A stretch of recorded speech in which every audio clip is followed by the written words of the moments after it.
381, Grindelwald on the Tower. Unlike the temperate broadleaf forests of Austria, the Scottish Highlands have a true temperate oceanic climate. In late August, the average temperature there is at least 15 degrees Celsius. The difference was small, but it made the air a little softer, a little damp with seaborne coolness.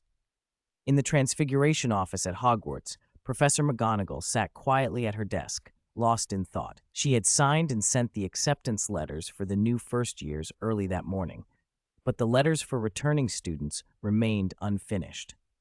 That was almost unimaginable. Everyone knew how central Minerva McGonagall was to the smooth running of Hogwarts. If she let things slide, the whole school would feel it. For a long while she sat very still, then sighed and opened the ledger she most dreaded, the list of sixth-year students. She had good reason to dread it. In that book were two names she would rather not have to read: the fated Hermione Granger and the missing Eno Swinburne. They had been among her favorites, the linchpins of the Transfiguration Club. After Cedric's graduation and Hermione and Eno's departures, the lively little class had dwindled. The four-person group had shrunk to only Cho Chang, now a seventh year. Professor McGonagall looked out at the forbidden forest, its late August leaves already beginning to fall, their brittle edges turned by the early autumn wind, pushed up her spectacles, and turned back to the open ledger. Something on the page made her slam her hand down with a hard bang. "Albus Dumbledore!" she cried. The ledger's contents set her blood hot. She had long tolerated Albus Dumbledore's eccentricities. His unreliability was, she'd always thought, a tolerable eccentricity given the weight of his office, but this morning he had crossed a line. Joking about deceased students in an official school ledger was beyond anything she could accept. Those faded names, Hermione's, Eno's, seemed to glow as she read them, and all the years of suppression, grief, loss, and regret she had kept in check rushed up and turned into cold fury. She stood abruptly, seized the book, and strode from the office. She was going to have words with the headmaster, the greatest white wizard of the age, right now. Far from the bustle of Hogwarts, other events were unfolding in the Highlands. Eno had set out to find the heterochromatic-eyed prophet he had been searching for.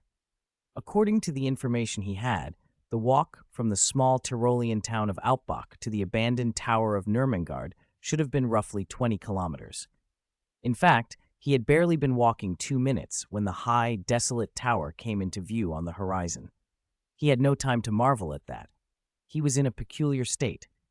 Out in the broadleaf wood, a thin, melancholy folk song rose and drifted on the air. Irises sing beneath the scent of kiwis, bare stumps glow green, grass attendants and flower servants bow and surround. The tune carried easily through the late summer trees. In the ruined high tower of Nurmengard, a gaunt old man in plain clothes opened his eyes. Eyes can change everything about a face. The man who had seemed pitiable when he lay down now, when he saw through the world and carried its wear in those eyes, looked like a sage, a scholar withdrawn into study. Grindelwald stood by the narrow window, a slit barely a foot across, listening. Far below, just inside the tree line, a young man in ordinary muggle clothes carrying a wing-shaped harp walked toward him with a strange, almost magical gait. Each apparent slow step seemed to span great distances. It wasn't literally a stride over mountains and seas. Each step actually covered tens to hundreds of meters, but the effect was uncanny. Every movement felt like a leap through landscape. Grindelwald waited by the window, the faint song like a gentle breeze. Nurmengard had had no visitors in more than half a century. The old wizards had respected his wish for solitude, and the newer powers, while they feared what had been locked there, did not disturb it. Today, however, the ruined fortress seemed to be receiving a guest. Just as the young man emerged from the trees, his figure vanished.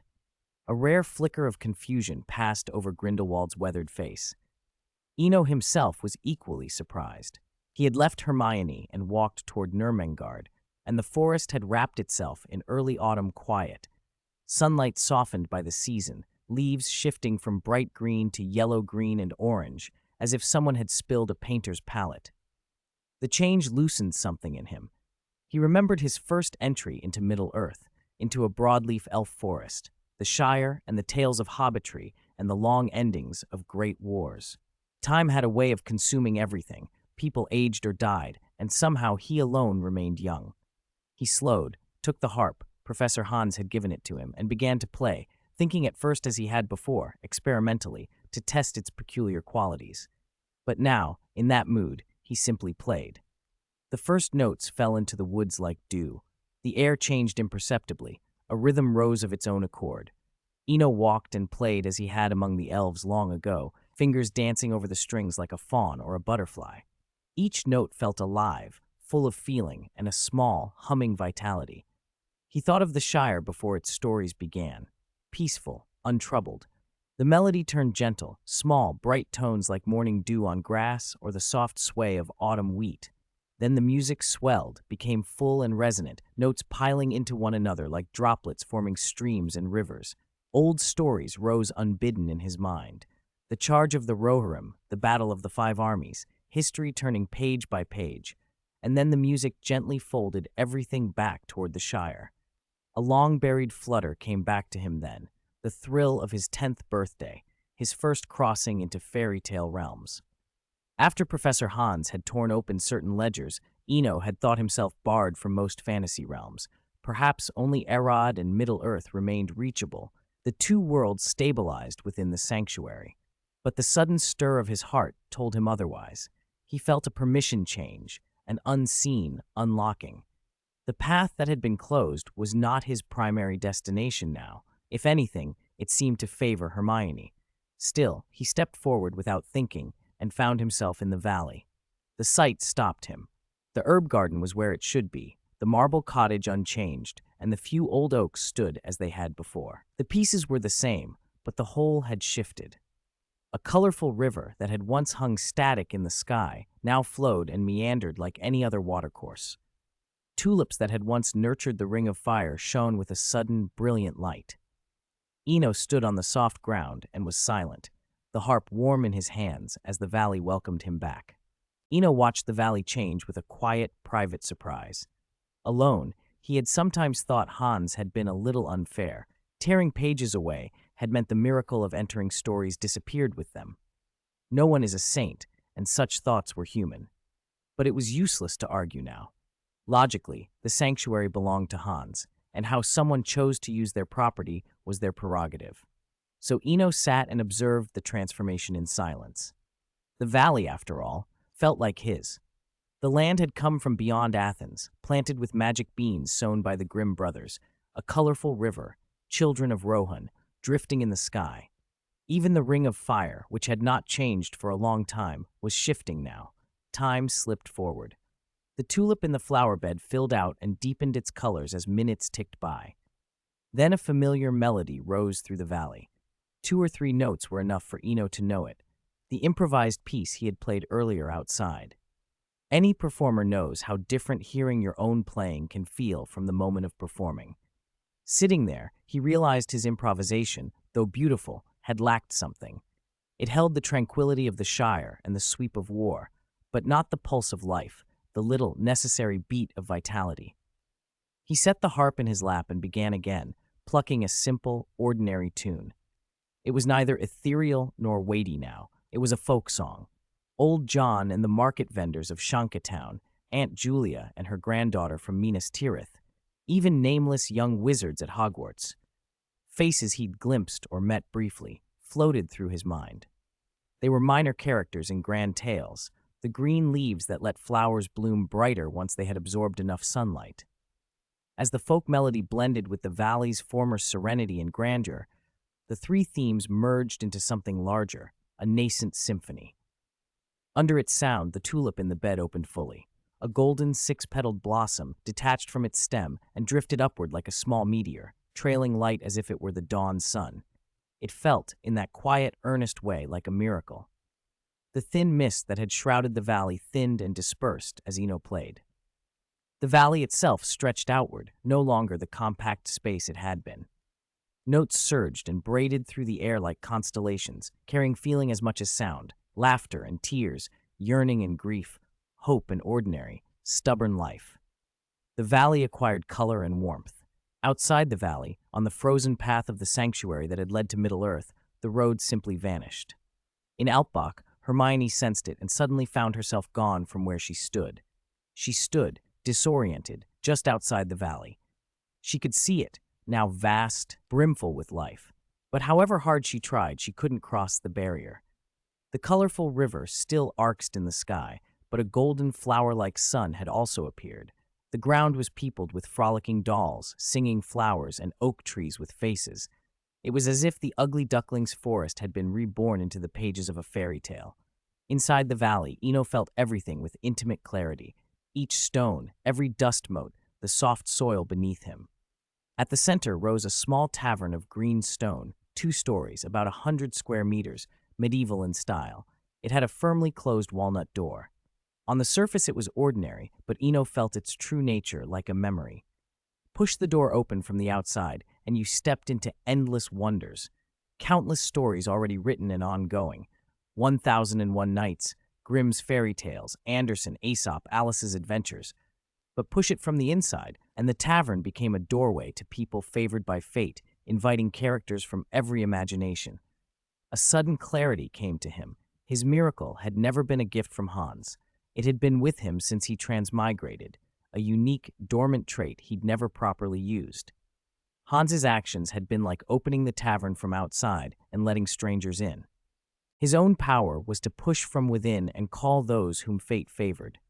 He felt the impulse to explore that walnut door, but he suppressed it and looked up toward the sky instead. A small meteor broke free from the golden sun, shaped like a 6-petaled tulip, streaking across the heavens, passing through the colorful river, arcing down toward the valley. Eno watched it calmly. There was nowhere here he felt unsafe. He could feel and guide everything in the valley. As the meteor passed, he felt something settle onto his right index finger, a golden ring setting bearing a multicolored gem. The music in the sky dwindled and then stopped. The last note faded. At the sanctuary's edge, Hermione, pale, anxious, kept waving the chestnut wood quill Hans had given her like a wand, sending spell after spell toward the barrier. Nothing she did made even the faintest ripple. The boundary was stubborn, and time seemed to lie between them. Seeing Hermione's worry pulled at Eno, he lifted his finger. The valley, newly born and brimming with life, turned and opened, welcoming its first guest. "Eno, are you all right? That meteor scared me, and I couldn't get in." Hermione burst out the moment she stepped through. She didn't linger on the valley's wonders. First, she checked him, hands fluttering over his shoulders and arms, making sure he wasn't hurt. At the sight of his amber eyes, she faltered, a sudden flush warming her cheeks. "I'm fine," he said, smiling. "Better than ever." She looked away, embarrassed. Noticing her shyness, Eno shifted the mood. "Look around if you like. The valley's changed a lot. I have to step out for a bit, though. The other party might be worried, and it would be impolite to keep them waiting." He patted her shoulder, and in an instant disappeared from her sight. At Nurmengard, Grindelwald watched with interest. The young man who had been playing moments before had reappeared in the exact spot he had left, an apparent trick, no more mysterious than apparition. What caught Grindelwald's attention was different. The dissipated music had reformed into a new rhythm that seemed to swirl around the young man. For a heartbeat, his expression froze, and a faint, silvery light flashed in his normally dark brown left eye. 383. Divination from the prophet with different eyes transformation, though expressed in a single word, actually carries 2 meanings. Beyond describes a change in form, nature, or state. Hua denotes a fundamental, total change, a thing becoming something else entirely. The former is like transfiguration. The latter is closer to the philosopher's stone turning lead into gold. That was what the valley had undergone, a change so complete it felt like a different world. As Eno left, Hermione lingered to look around the valley. It wasn't the wide landscape that caught her interest so much as the little tavern tucked among the trees. Perhaps all Muggle-born witches and wizards shared a soft spot for such medieval, wood-paneled pubs. Their first glimpse of the wizarding world often came through the grubby old leaky cauldron in Diagon Alley, after all. She pushed at the walnut-paneled door, but no matter how hard she shoved, it wouldn't budge. A tiny voice at her feet answered for the door. "You can't open it. Only the king can open it here. If you're bored, I can keep you company." Hermione peered down. A small doll, barely 9 inches tall, stood looking up at her. She had seen those dolls before in the valley, and the first time, Eno told her they were a gift from the legendary alchemist Nicholas Flamel. Today, though, the doll felt different, more alive. It had flesh and blood, a delicate face full of expression, and a miniature blue lantern whistle pinned to its chest like a badge. It looked oddly like a Lilliputian from Gulliver's Travels. "Yes, the king, your excellency Swinburne." The doll lifted its head and announced itself with pride. Hermione laughed and bent down. Seeing the movement, the doll bristled. "What are you laughing at? This isn't funny." He sounded offended. He plucked the tiny whistle from his chest and put it to his lips. An ocarina-like note rippled across the valley, and within moments, the flower beds rustled. Dozens of small figures armed with twigs and leaves formed ranks and presented themselves in orderly rows, as if preparing to charge. Hermione laughed again despite herself, but controlled her amusement with a courteous smile. Good manners were useful even with enchanted dolls. "All right, I'm sorry. I won't laugh anymore." She took a breath, composing herself, then bowed slightly in mock solemnity. "Very well, King Swinburne. That's better." The doll nodded approvingly and waved to dismiss his tiny troops. "You wouldn't answer my invitation before. Want to play? I can take you to see Grandpa Oak. He has strange fruit, gems, coins, and even a little mill." What went on inside the valley stayed inside the valley. After Eno left, he walked through the broadleaf forest until he came upon the small, desolate castle not far away, Nurmengard. The prison that Grindelwald had once built stood mottled and empty.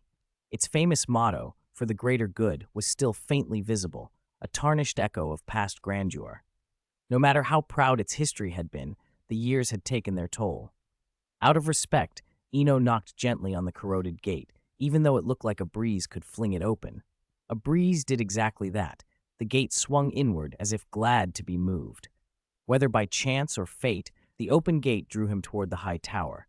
The spiral staircase inside was thick with dust. Eno climbed without resorting to magic. Politeness, even in a ruin, required some ritual. At the top of the stairs sat an old man with heterochromatic eyes, one a clear, flame-like azure that shimmered like a blue lantern, the other a deep brown. Grindelwald turned from the window as Eno entered. "Good day, Mr. Grindelwald. I apologize for the intrusion." Eno bowed slightly. "Welcome. Few people come here anymore." Grindelwald's voice was quiet, like a retired man receiving a visitor. "I came to ask for a divination," Eno said plainly. "I will compensate whatever you ask." Grindelwald listened without surprise. He was no longer the leader he had once been, and offering divinations was perhaps one of the few things left to him. He studied Eno for a long moment, then moved until he stood 3 feet away.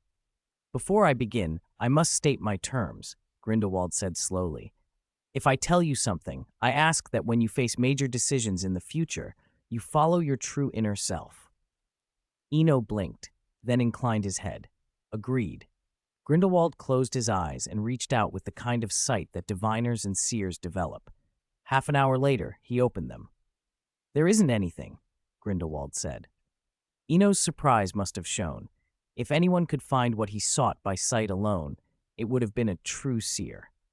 Grindelwald caught the look on his face and shook his head with a rueful smile. "Divination is not omnipotent. It is magic, and magic can be interfered with."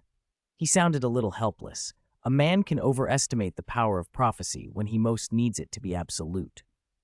Eno straightened. "I understand. I apologize for the bother." As he thought the answer over, it began to seem reasonable. Lord Voldemort's undoing had come through a prophecy, Trelawney's words, so the Dark Lord would likely have taken precautions against other seers. Perhaps he had prepared defenses against sight-based magic. But Grindelwald was not entirely satisfied. "If you can find me a crystal ball," he said, "I will try again. Preferably an old, inherited one. Beryl would be ideal." He spoke carefully, as if laying out a remedy for a wound. If the first divination was blocked, the right instrument might pierce the veil.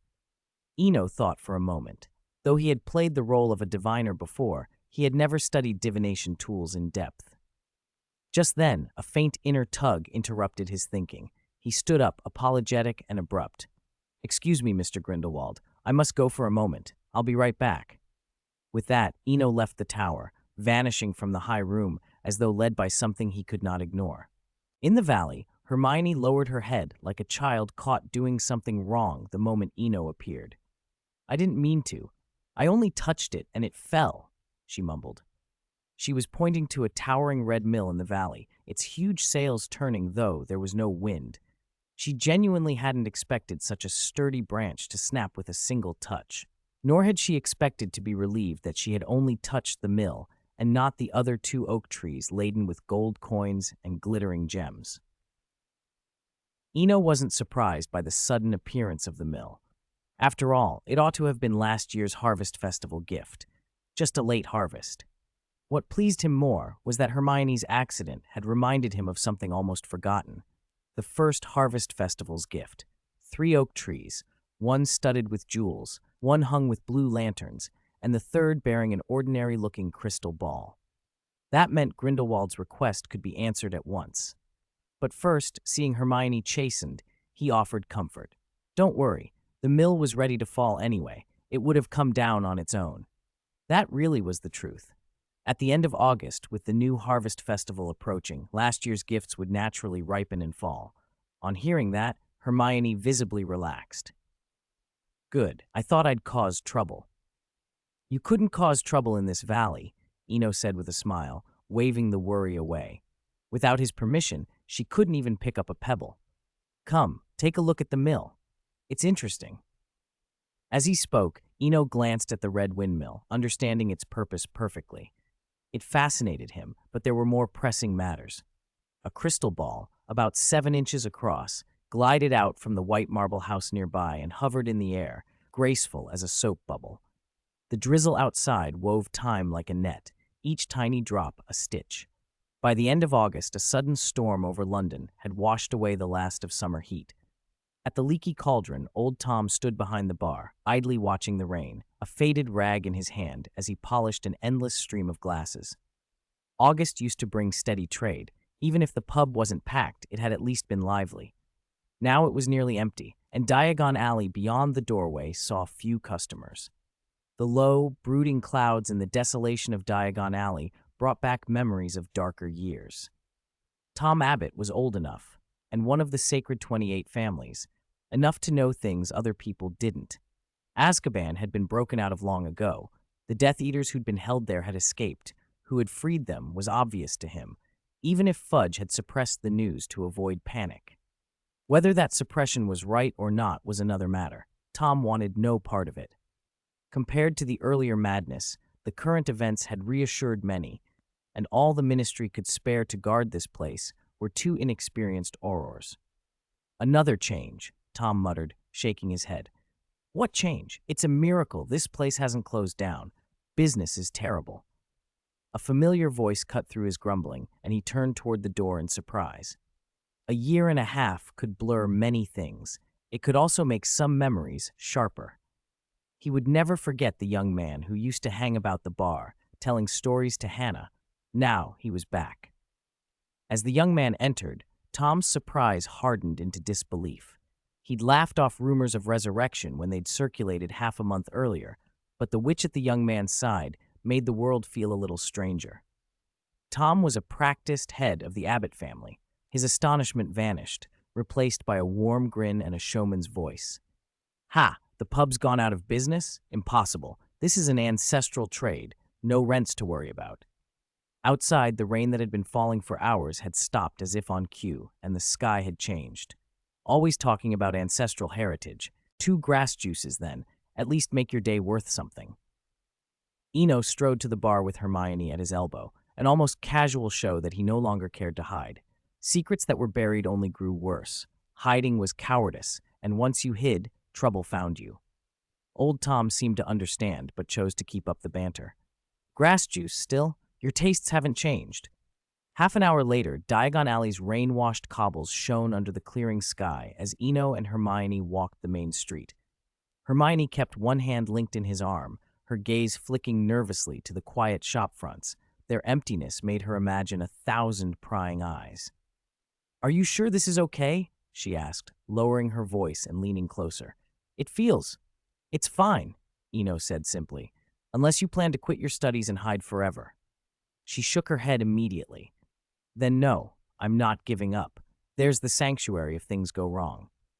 In a little while, he promised, looking up. The storm clouds had blown over the Thames. He understood why Hermione clung to Hogwarts. The 7 years there were a hinge in every English wizard's life. As for why he'd made such a public appearance today, he had reasons that went beyond ceremony. He wanted to settle things with Lord Voldemort once and for all. After failing to kill him once, being bitten back by the same snake was intolerable. 2 days ago, with Grindelwald's help, and after confirming the last Horcrux's location, he had begun to plot an opportunity, something on the scale of what had happened in Hogsmeade before, a public act that would both finish Voldemort and serve as a warning.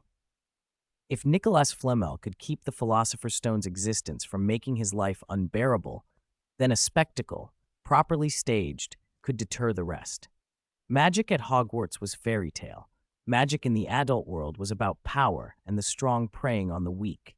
At the same time, the Daily Prophet's headquarters was anything but quiet. The editor's office buzzed as several well-dressed wizards debated strategy.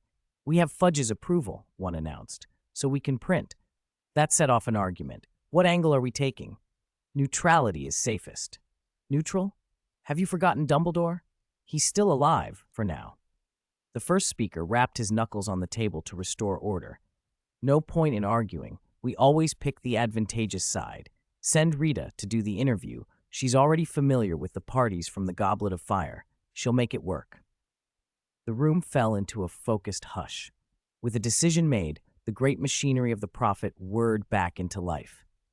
The Daily Prophet Editor-in-Chief, Barnabas Cuff.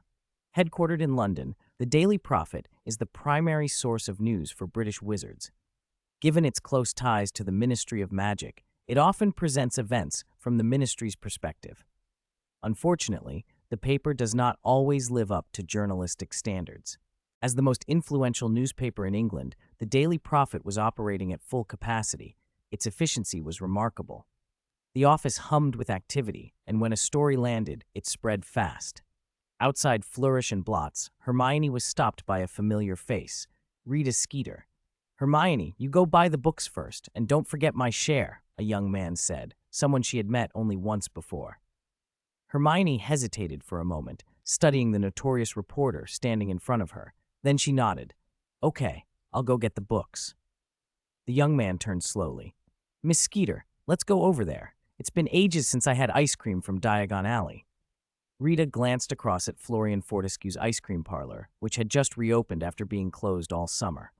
The shop's timing, opening today, of all days, looked, to Rita's mind, a little ostentatious. Still, she knew it was shrewdness more than vanity. After the events that had just shaken the wizarding world, Diagon Alley was waking up again, she agreed. "Of course. Mr. Fortescue's was my favorite when I was a child." Florian's was a historic parlor and well-appointed. A small table sat by the display window outside.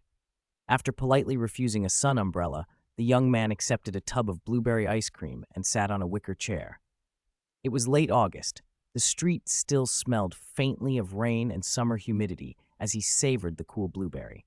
"If you've anything to ask, do it quick. Otherwise, my girlfriend will finish buying her books and I'll be out of time," he said lightly, spooning at the ice cream. As he ate, the top layer disappeared, revealing a middle layer of chocolate. Rita watched him.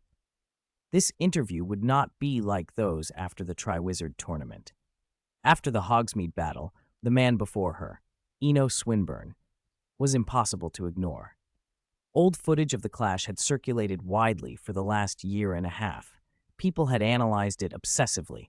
The consensus was inescapable. Voldemort had been forced back. The encounter had not featured the killing curse, the skies had churned, and many fighters had held their ground, but the attack had come mainly from archers. Those archers were proof enough that the dark forces had not simply been decorative.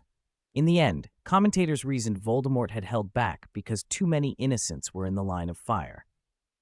That detail, that the man opposite her had chosen to spare lives, changed everything about how she approached him. Rita opened her notebook, but she did not launch into her usual barrage of questions. She seemed unsteady, as if deciding how to begin. Eno noticed and gave her nothing but the opportunity. Whether she seized it was her business.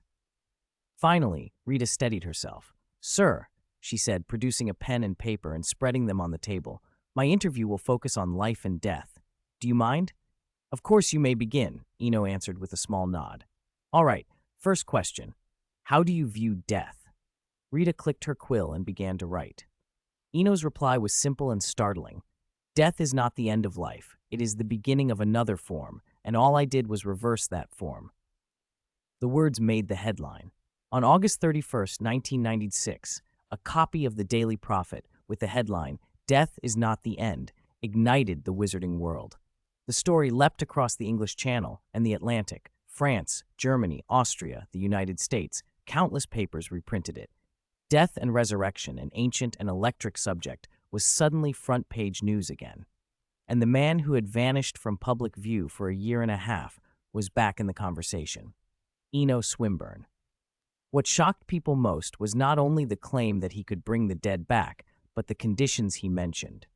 12 portions of pure time sand, an impossible material in the canon of the history of magic, 12 black coffins, and the use of a virgin's blood as catalyst. The ritual details were draped in myth and horror. Even experienced scholars were baffled. A perfectly preserved corpse, that strange substance called time sand, none of it fit with known magical theory. Historians were reminded of Nicholas Flamel. In 1436, Flamel had publicly disclosed the materials for the Philosopher's Stone. The revelation had set off a frenzy. Alchemists the world over had tried and failed to reproduce it, and many had contemplated more sinister solutions. Flamel's own longevity, living, it was said, nearly 700 years, only deepened the mystery. Now another ancient-sounding ritual had been put before the public, and the uproar was only just beginning. Amid the growing storm, Eno was calm and at ease. He sat in the Granger family's courtyard, sipping afternoon tea. Hermione had the paper in her hands and frowned. 12 portions of pure time sand? Can that actually bring someone back? She asked. You'd better not be lying. That would be unethical. I'm not lying, Eno said mildly, provided they can find it. Hermione's expression tightened. Her own return had nothing to do with time sand. It had been the golden apple. She set the paper down and thought for a moment. So it doesn't exist here? Only in stories? That's right, Eno nodded, then laughed softly. If you want, you can go to the Arad continent through the sanctuary. There are too many advanced civilizations there. Maybe you'd find something like it. He trailed off because Hermione's parents were walking toward them, Mr. and Mrs. Granger both carrying newspapers. Mrs. Granger gripped her copy so tightly her knuckles showed white. Her face was a complicated mix, relief as if she had just escaped a terrible worry itself, and anger at feeling deceived. The lie, whatever it had been, looked as if it had come to light. Eno met Hermione's eyes. Both of them saw the same helplessness reflected back. They had planned everything, but they had overlooked something simple. As immediate family of a witch, the Grangers could easily subscribe to the Daily Prophet. 386, The Power of Pure Blood, a remedial lesson from the past. I need an explanation. Is this what you called a magic trip? You lied to me with such clumsy excuses. Mrs. Granger stared at Hermione without expression. Her anger barely contained. She snatched up the newspaper in her hands and slapped her daughter with it after speaking. Ow, Mum, listen. Hermione rubbed her head. The blow with the paper hadn't really hurt, but she played it up. Childhood had taught her that if she didn't act upset, there might be a second or third strike. As soon as she made a pitiful face, Mrs. Granger's raised hand finally fell. You shouldn't have, oh my. Do you know how frightened your father and I were when we saw that in the Daily Prophet? The Mrs. Granger, who was usually all hardness and discipline, had suddenly let her defenses drop. She looked softer now. Mr. Granger, who had been silent up to this point, spoke in a measured voice. Eno, may I ask a favor? He did not scold his daughter. Instead, he looked calmly at Eno. Please tell me. I'll do whatever I can. Eno answered without hesitation. The situation had been awkward. The Daily Prophet had made it clear for whom Hermione had died, and Mrs. Granger's slap had stung both Hermione and him in its own way. Mr. Granger's composed manner helped ease that tension. My daughter has grown up. I may not be able to discipline her as I once could, but I want to ask you this. Whatever happens from now on, please do not erase my memory. Rather than lose her, I would rather not forget her. Mr. Granger's voice was quiet, steady as a mountain. It was a plain, unadorned assurance, but that very plainness made the depth of his fatherly love unmistakable. He used I instead of we, and everyone understood what that meant. Mrs. Granger, who had only moments before been scolding Hermione, froze and shot her husband an angry look. Mr. Granger, who usually yielded in such moments, held his ground. "My dear," he said, "I'm not only a father, I'm also your husband." He was offering to bear the pain himself, to keep his memories so his wife would not be forced to live in anguish. That silent sacrifice taught Eno a lesson. He felt a momentary shame for not having considered how Mr. and Mrs. Granger would feel. After all, in the original story, Hermione had tearfully erased her parents' memories for their safety. Even if done for the right reasons, it was still a selfish act in a way. Eno lifted his head and met Mr. Granger's steady gaze. "There won't be a next time, I promise. No matter what happens, I won't erase your memories, and I will not let Hermione come to harm again. That's my promise, too." A smile creased Mr. Granger's composed face. "Good. It's settled. Perhaps we can have a small party tonight. After all, they leave again tomorrow." He glanced at his wife in a conciliatory way. The change in him had been striking. From the calm, immovable presence he'd shown a moment before, he now seemed almost sheepish, like a child caught doing something and smoothing it over. Mrs. Granger's anger melted into a reluctant chuckle. "All right, I'll go prepare."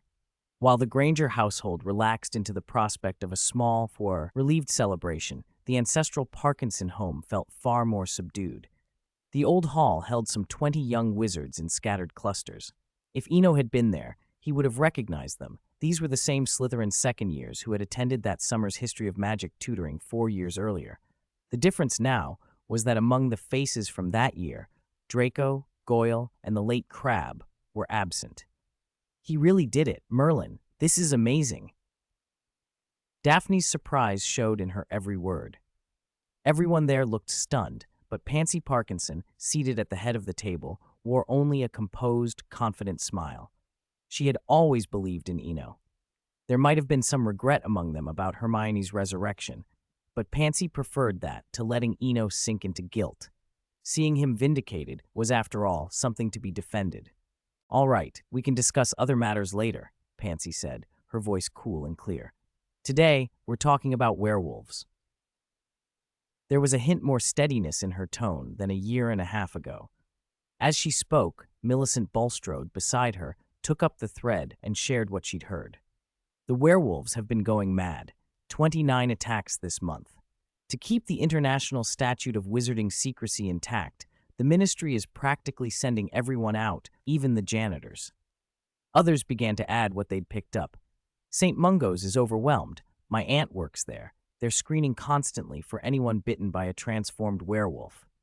There are rumors in Nocturne Alley saying someone's stirring this up. The Gringotts goblins are restless. My uncle heard from the Muggle Prime Minister. This time it's a real commotion." One after another they spoke, Slytherin energy focused into a fast exchange of rumors and reports. As the list of troubles grew, Pansy fell into thought.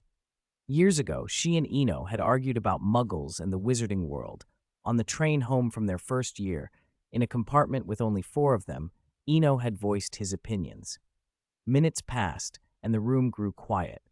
Everyone present found their eyes on Pansy. In truth, most of them had known, ever since that summer's history of magic training, what this small gathering had been about.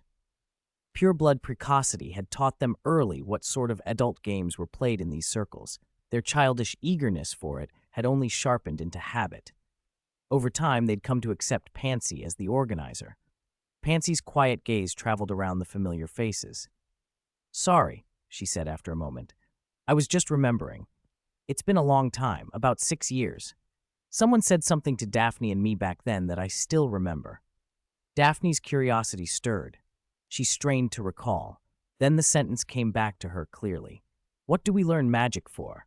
To live like rats in a sewer, worse than a rat." Daphne's eyes widened.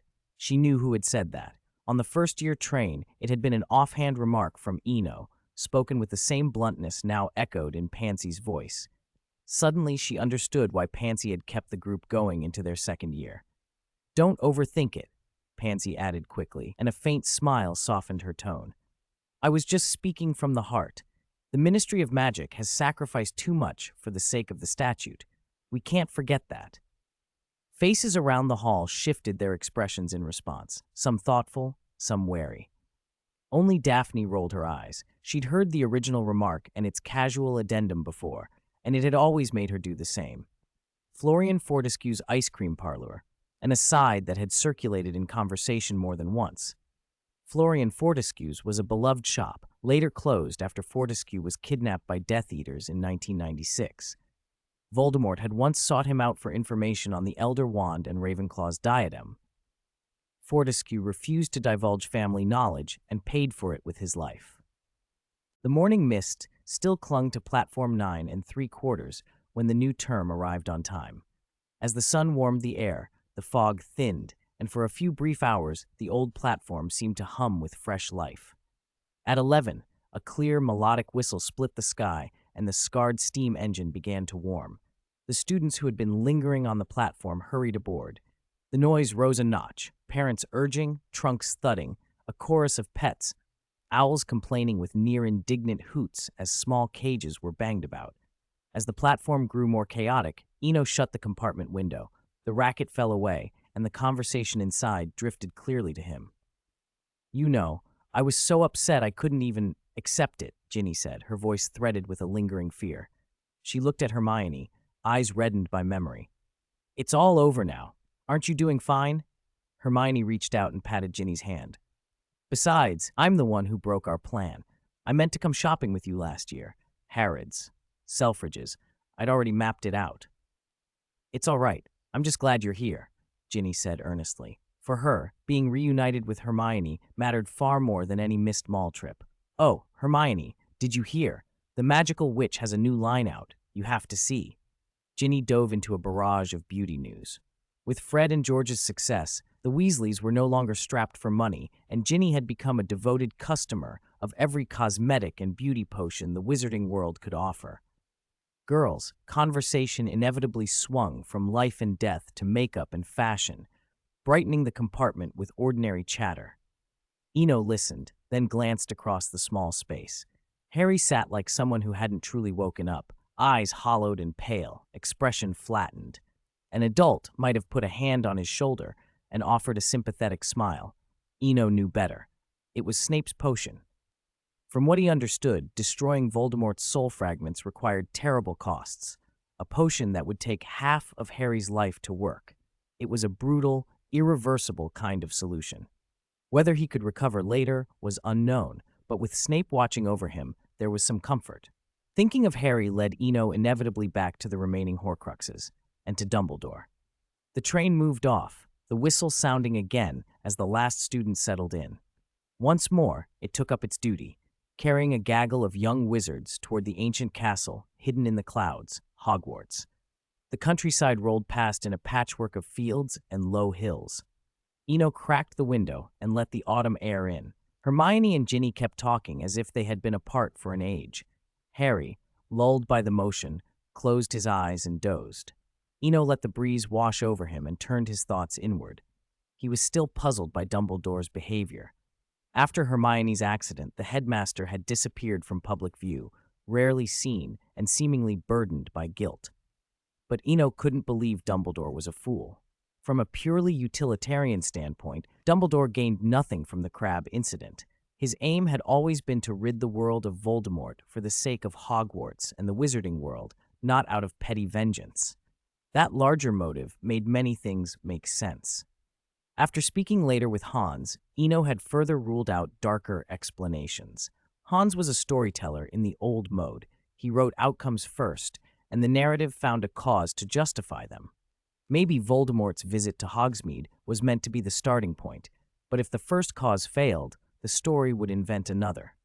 In those terms, Hermione's attack could be that second cause, and the dice that had been used to alter events only served to steer things back toward Hans's written result. It was an odd, almost metaphysical logic, but it fit better than imagining the headmaster plotting for personal gain. A sudden coughing fit broke his reverie. Harry choked and spluttered as though he'd drowned. Ginny was instantly at his side, patting his back. "Another nightmare?" she asked. "Yeah, but it was better this time." Harry leaned back, voice shaken but steadier. Since beginning Snape's potion a fortnight ago, he'd been plagued by vivid near-death dreams. Today's involved drowning, terrifying, but gentler than some. The coughing reminded Ino of a question he'd already discussed with Dumbledore at the old Black House, the difference between divination and prophecy. Having Grindelwald search for a Horcrux was one thing, a divinatory act, while Hans writing the outcome into a story was something else entirely, closer to prophecy. Harry himself seemed bound up in prophecies too, which was probably why Snape had seemed suspicious of Dumbledore earlier. In fairness to Snape, if you looked at the coincidences, that night in Godric's Hollow among them, you might suspect Dumbledore as well, especially without knowing all the facts.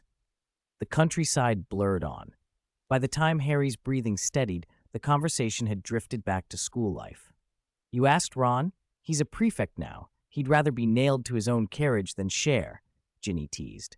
Hermione covered her mouth with a laugh. "Ha! The dragon slayer turned into a dragon." "Who says he hasn't?" Ginny agreed. "I don't know where he got the nerve to mock Percy before." 388. "Long time no see, Mr. Principal." In the compartment, the conversation turned to prefects, and Eno found himself thinking of the magazine Draco used to run. Perhaps because of funding, or something else, there were painfully few teachers in the vast castle. That was probably why Hogwarts still relied on the prefect system. From 5th year onward, each house selected 2 prefects of each sex, and from those 24 students, 2 heads, boy and girl, were chosen. Those prefects lifted an enormous burden off the faculty. On the one side, you had underpaid professors. On the other, students who enjoyed the privileges the school granted. It was a mutually useful arrangement. Salaries might be small, but the school's traditions and trappings were immaculately maintained. Prefect compartments and badges on the train, each house's private bathrooms. That genuine deference made the title of prefect something many young witches and wizards longed for. In the front of the train, in a noticeably empty carriage, about 20 people were scattered across the soft leather seats. Ron sat in a brand new robe, his badge gleaming on his chest. He was content. The family was well off. He'd earned the honor of being a prefect, and he'd even found love. He was almost smiling when a voice at his shoulder interrupted his thoughts. "What are you thinking about?" Colin, promoted to prefect this year, and now Ron's associate editor at Hogwarts Past, asked with mock curiosity. "Nothing. Just thinking how lucky I am," Ron said. The interruption didn't annoy him. Even if it had been something private, he'd laugh it off. Colin's patronage mattered. Without him, Ron wouldn't have his new robe or the replacement wand he'd bought from the magazine's earnings. "Happiness is good, but don't forget your work. This year, we plan to open a branch outside school. You might be put in charge when you graduate." Colin patted Ron's shoulder. Colin still looked very young, fresh into 5th year, slight and boyish. It ought to have been comical to see him patting someone like Ron, but Ron felt a flush of pride instead. Then a nagging worry crept back into his mind. He glanced at the platinum-haired youth staring anxiously out the window, lost in thought. "Colin, does he know about this?" Ron asked, voice careful. Colin might be associate editor, but Draco ran the paper. "You mean Draco?" Colin raised an eyebrow and laughed. "Don't worry. Work is work. He keeps it strictly professional. If he can't handle it, I want to try," Colin cut in before Ron could finish. It was a little rude, but also earnest. Colin didn't intend to give up the opportunity. Selling stories in school had already paid for Ron's robes and robe repairs. Becoming a branch manager promised something far larger. Draco heard his name, but he didn't turn. His thoughts were still on the conversation he'd had with his father before term began. He no longer felt the naive certainty of childhood. Now there was a real, heavy doubt pressing on him. He couldn't understand why his father, with facts already clear, would choose the same old path. That doubt made him indifferent to what was happening around him. Time, as it always does, passed. By dusk, the express pulled into Hogsmeade. Boats and carriages ferried students to the castle, and when everyone assembled in the Great Hall, the new school year officially began. Professor McGonagall strode in, followed by a line of nervous young wizards. History seemed to loop back on itself. Another group of first years entering the Great Hall. But what had to happen, happened. McGonagall, a little older, still moved with brisk authority. "When I call your name, step forward," she announced, and the sorting ceremony of 1996 began. At the opening feast, innumerable glances fell on Eno. Many of those looks shifted periodically toward Hermione as well.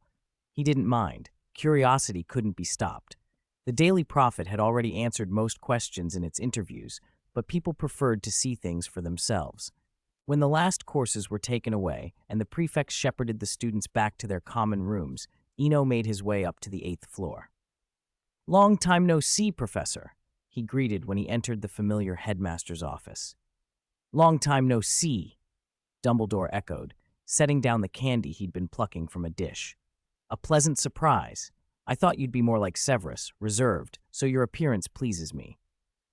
Dumbledore rose and walked to the lone cabinet in the room. Plates of sweets were brought out, but Eno didn't waste time. He went straight to the reason for his visit. "Professor, the 2 Horcruxes we secured, are they still here? I plan to act soon. Leaving them out in the world is too risky." He wanted confirmation that the Gaunt Ring and Hufflepuff's cup were safe before he moved. Dumbledore's expression was calm. "Of course, I have kept them carefully."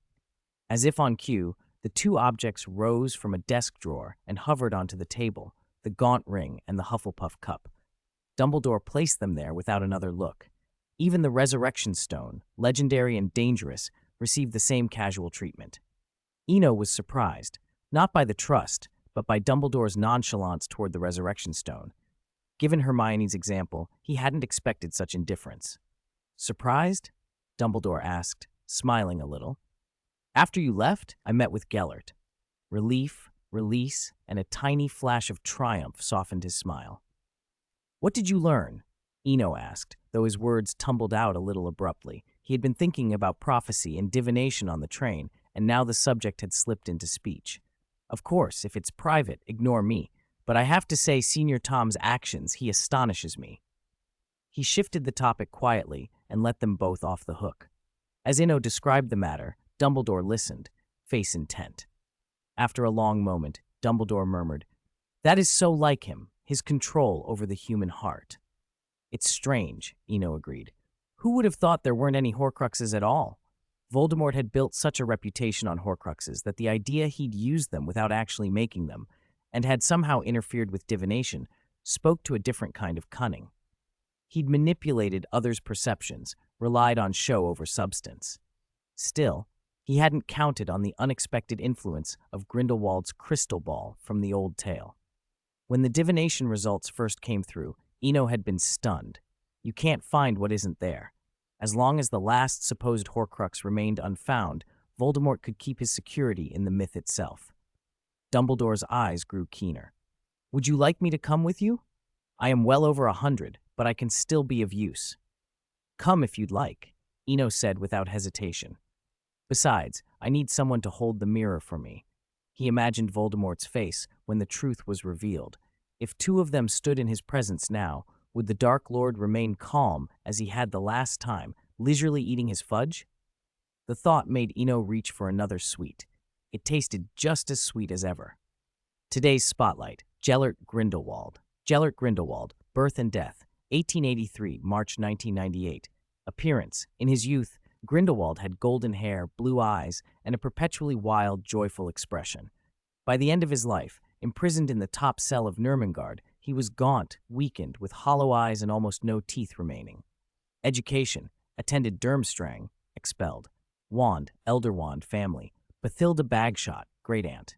Gellert Grindelwald is regarded as one of the most powerful dark wizards in history, second only to the later Lord Voldemort. Talented, charismatic, and dangerously ambitious, he was drawn to the dark arts. Durmstrang tolerated dark arts study to a degree, but Grindelwald's experiments were so extreme the school could not ignore them. He was eventually expelled. 389. Understanding Dumbledore. Hogwarts curfew typically began at 10:30 p.m. That sounded generous, but in practice it only applied to 5th years and above. Younger students had to be back an hour earlier, by 9:30. At 10 o'clock, Eno left the headmaster's office. The castle was quieter at night now that more than half the school was under curfew. Having left during his 4th year and now returning in his 6th, he was experiencing the castle as an upperclassman for the first time.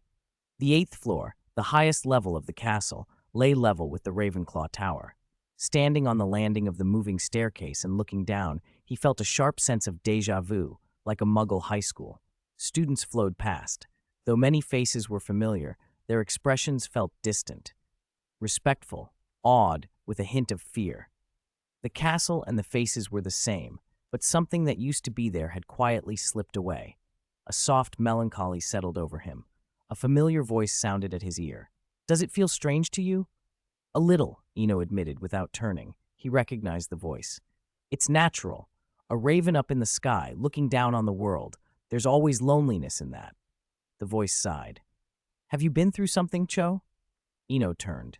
Cho, now in her 7th year, had the calm charm of a young woman instead of the girl he remembered. "I'm fine," he said. "You look different yourself." She joined him at the landing and also looked down. Although it was already 10, the flow of students showed no sign of thinning. Different rang true. Eno's return to Hogwarts did feel slightly alien. Then, slowly, it began to make sense why Dumbledore had always been so odd.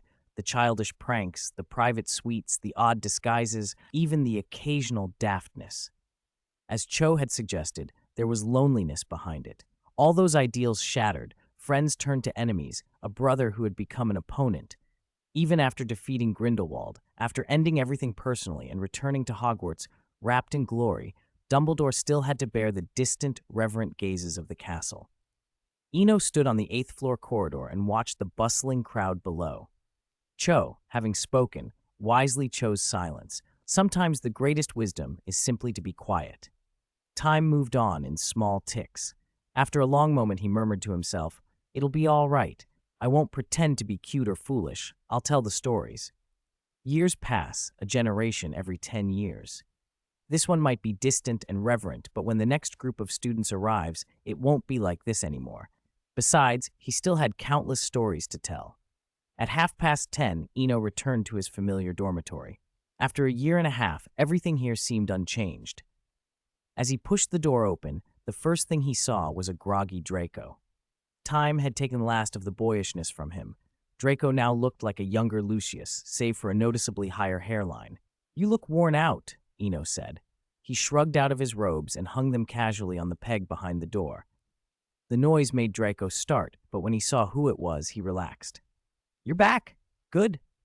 I've kept the stuff you left, safe and tidy." Draco flashed a quick, smug smile. "Ha ha, thank you, friend."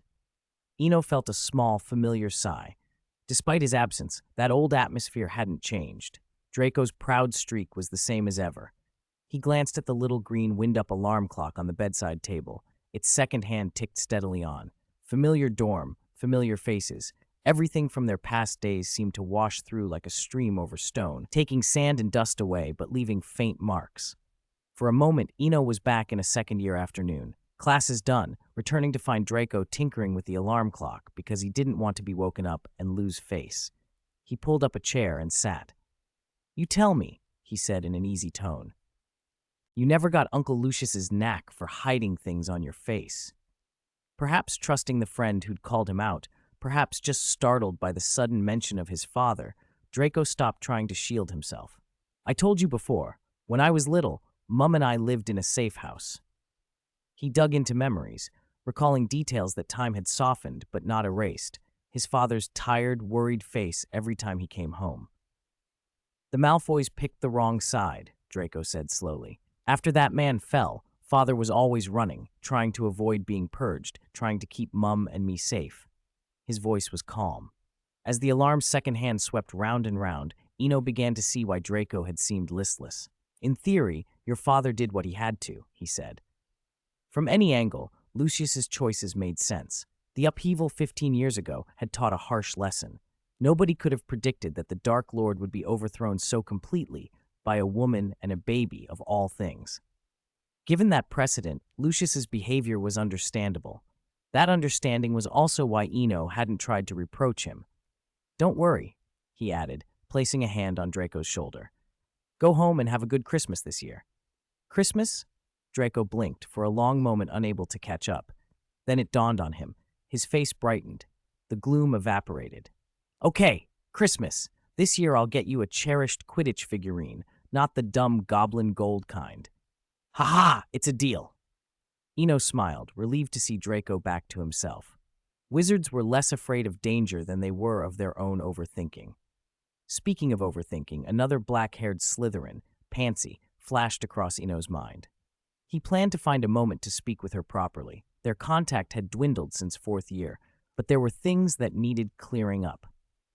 Before graduation, let the affairs of their school days stay in their school days. 390. Magical Mill and Tavern. In the Slytherin dormitory, when Draco finally let go of his worries, the atmosphere eased back to its usual calm. Let's get to sleep. We have class tomorrow, someone muttered. At midnight, Eno slowly drew his bed curtain. Lying on the soft mattress, a familiar, pleasant wariness settled over him. Telling Draco about Christmas had not been a casual remark. It had come out of a conversation with Dumbledore after the banquet. Dumbledore intended for Lord Voldemort to be dealt with before Christmas. The extra 3 months' delay had been Dumbledore's decision, a request. Snape might keep things secretive, and Harry's condition might fool most people, but it would not fool Dumbledore. Eno told himself he would find an opportunity to ask more tomorrow. If there was a way to help, he would. He sighed softly. Some things were truly better done sooner rather than later. Meanwhile, the Gryffindor girls' dormitory was anything but tranquil. Word had spread far beyond the 6th years. Girls from other years had come to see Hermione and hear her story. She had been hit by the killing curse, turned into a ghost, and then, as everyone had witnessed, her spirit had shone like a golden comet and vanished into the night. A year and a half later, she had reappeared alive in front of them all. Resurrection. It was the sort of event that would be written down in history. Unlike Eno, who people respected from afar, Hermione was surrounded by eager faces.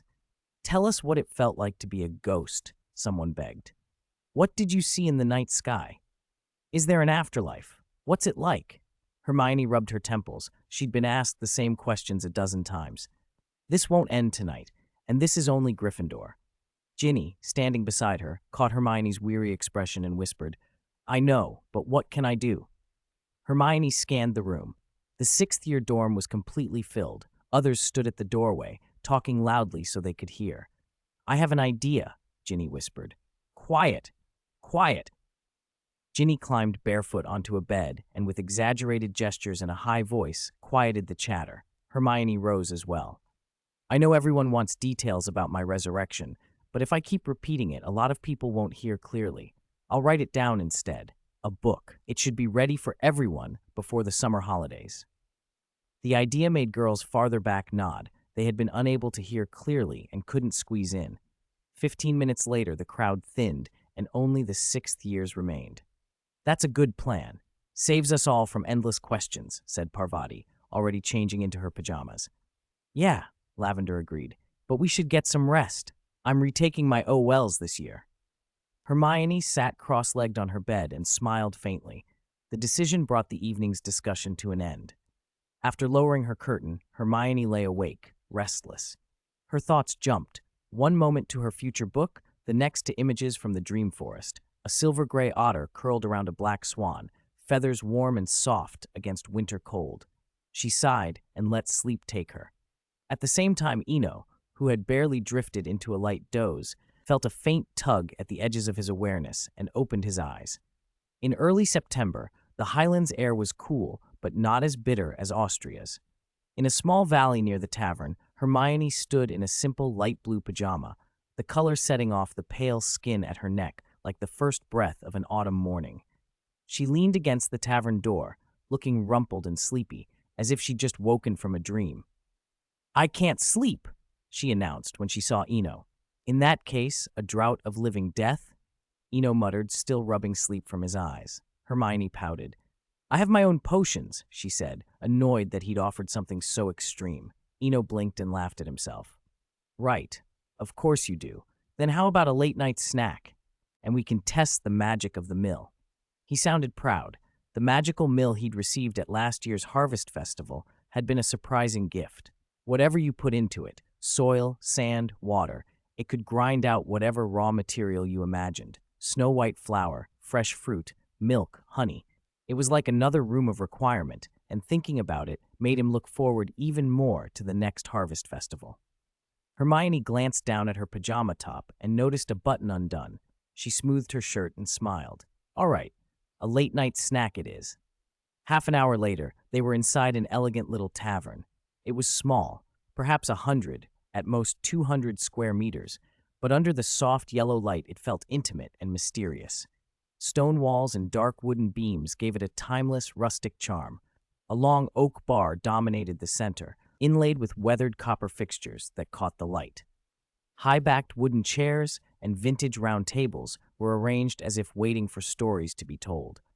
On the walls hung landscape oil paintings, sunrises and sunsets, rainy days and cloudless skies, rolling plains and stormy oceans, each capturing a different time and mood.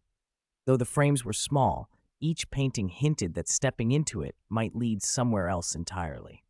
In one corner stood an upright organ, in another, an old gramophone. The two instruments, from different eras, seemed to bridge time and lend the tavern a gentle, comfortable hush. Eno, should we try the tavern's magic? Let's operate it and see who shows up, Hermione said, eyes sparkling. She'd wanted to try it since Eno had first told her about the tavern. That'll have to wait until the weekend, Eno replied firmly, unless you skip class tomorrow. He knew the valley's time flowed the same as the outside world, so he'd been cautious about using the tavern. The original plan had been to wait until after they'd dealt with Voldemort, but Dumbledore's request and Hermione's eagerness made trying it this weekend feel reasonable. Hermione immediately shook her head at the thought of skipping class. Okay, weekend it is. Let's see who will be the tavern's first visitor. Satisfying curiosity had to wait. OWLs were more important. Today's share. Parvati Patil family. Parvati has a twin sister, Padma Patil, who was sorted into Ravenclaw. Appearance and background. Dean Thomas once called the Patil sisters the prettiest girls in their year. In 1991, Parvati was sorted into Gryffindor and shared a dormitory with Hermione and Lavender. She later became good friends with Lavender. In the 1993 to 1994 school year, she developed a favorable relationship with Professor Trelawney. After a divination exam, Parvati proudly told Harry and Ron that Trelawney had told her she possessed all the qualities to become a true seer. In 1995, Parvati became a member of DA at the Hogshead Inn. In 1996, early in the school year, the Patil sisters' parents wanted to take them home, but they stayed at Hogwarts. In 1998, when the Golden Trio returned to Hogwarts, they saw the Patil sisters in the Room of Requirement. During the Battle of Hogwarts, Parvati confronted Trevors and helped Dean cast a Petrificus Totalis on Dolohov. Sorry, everyone. Update at 9 o'clock.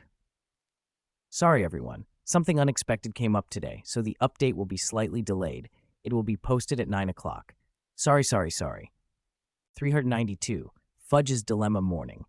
High above the valley, the golden six-petaled tulips that hung in the sky unfurled quietly, and the valley welcomed a new day. When the first ray of light fell, it felt like the gentlest of wakings. On the second floor of a small tavern, in a rustic guest room, Eno nudged the girl beside him. Hermione, time to get up.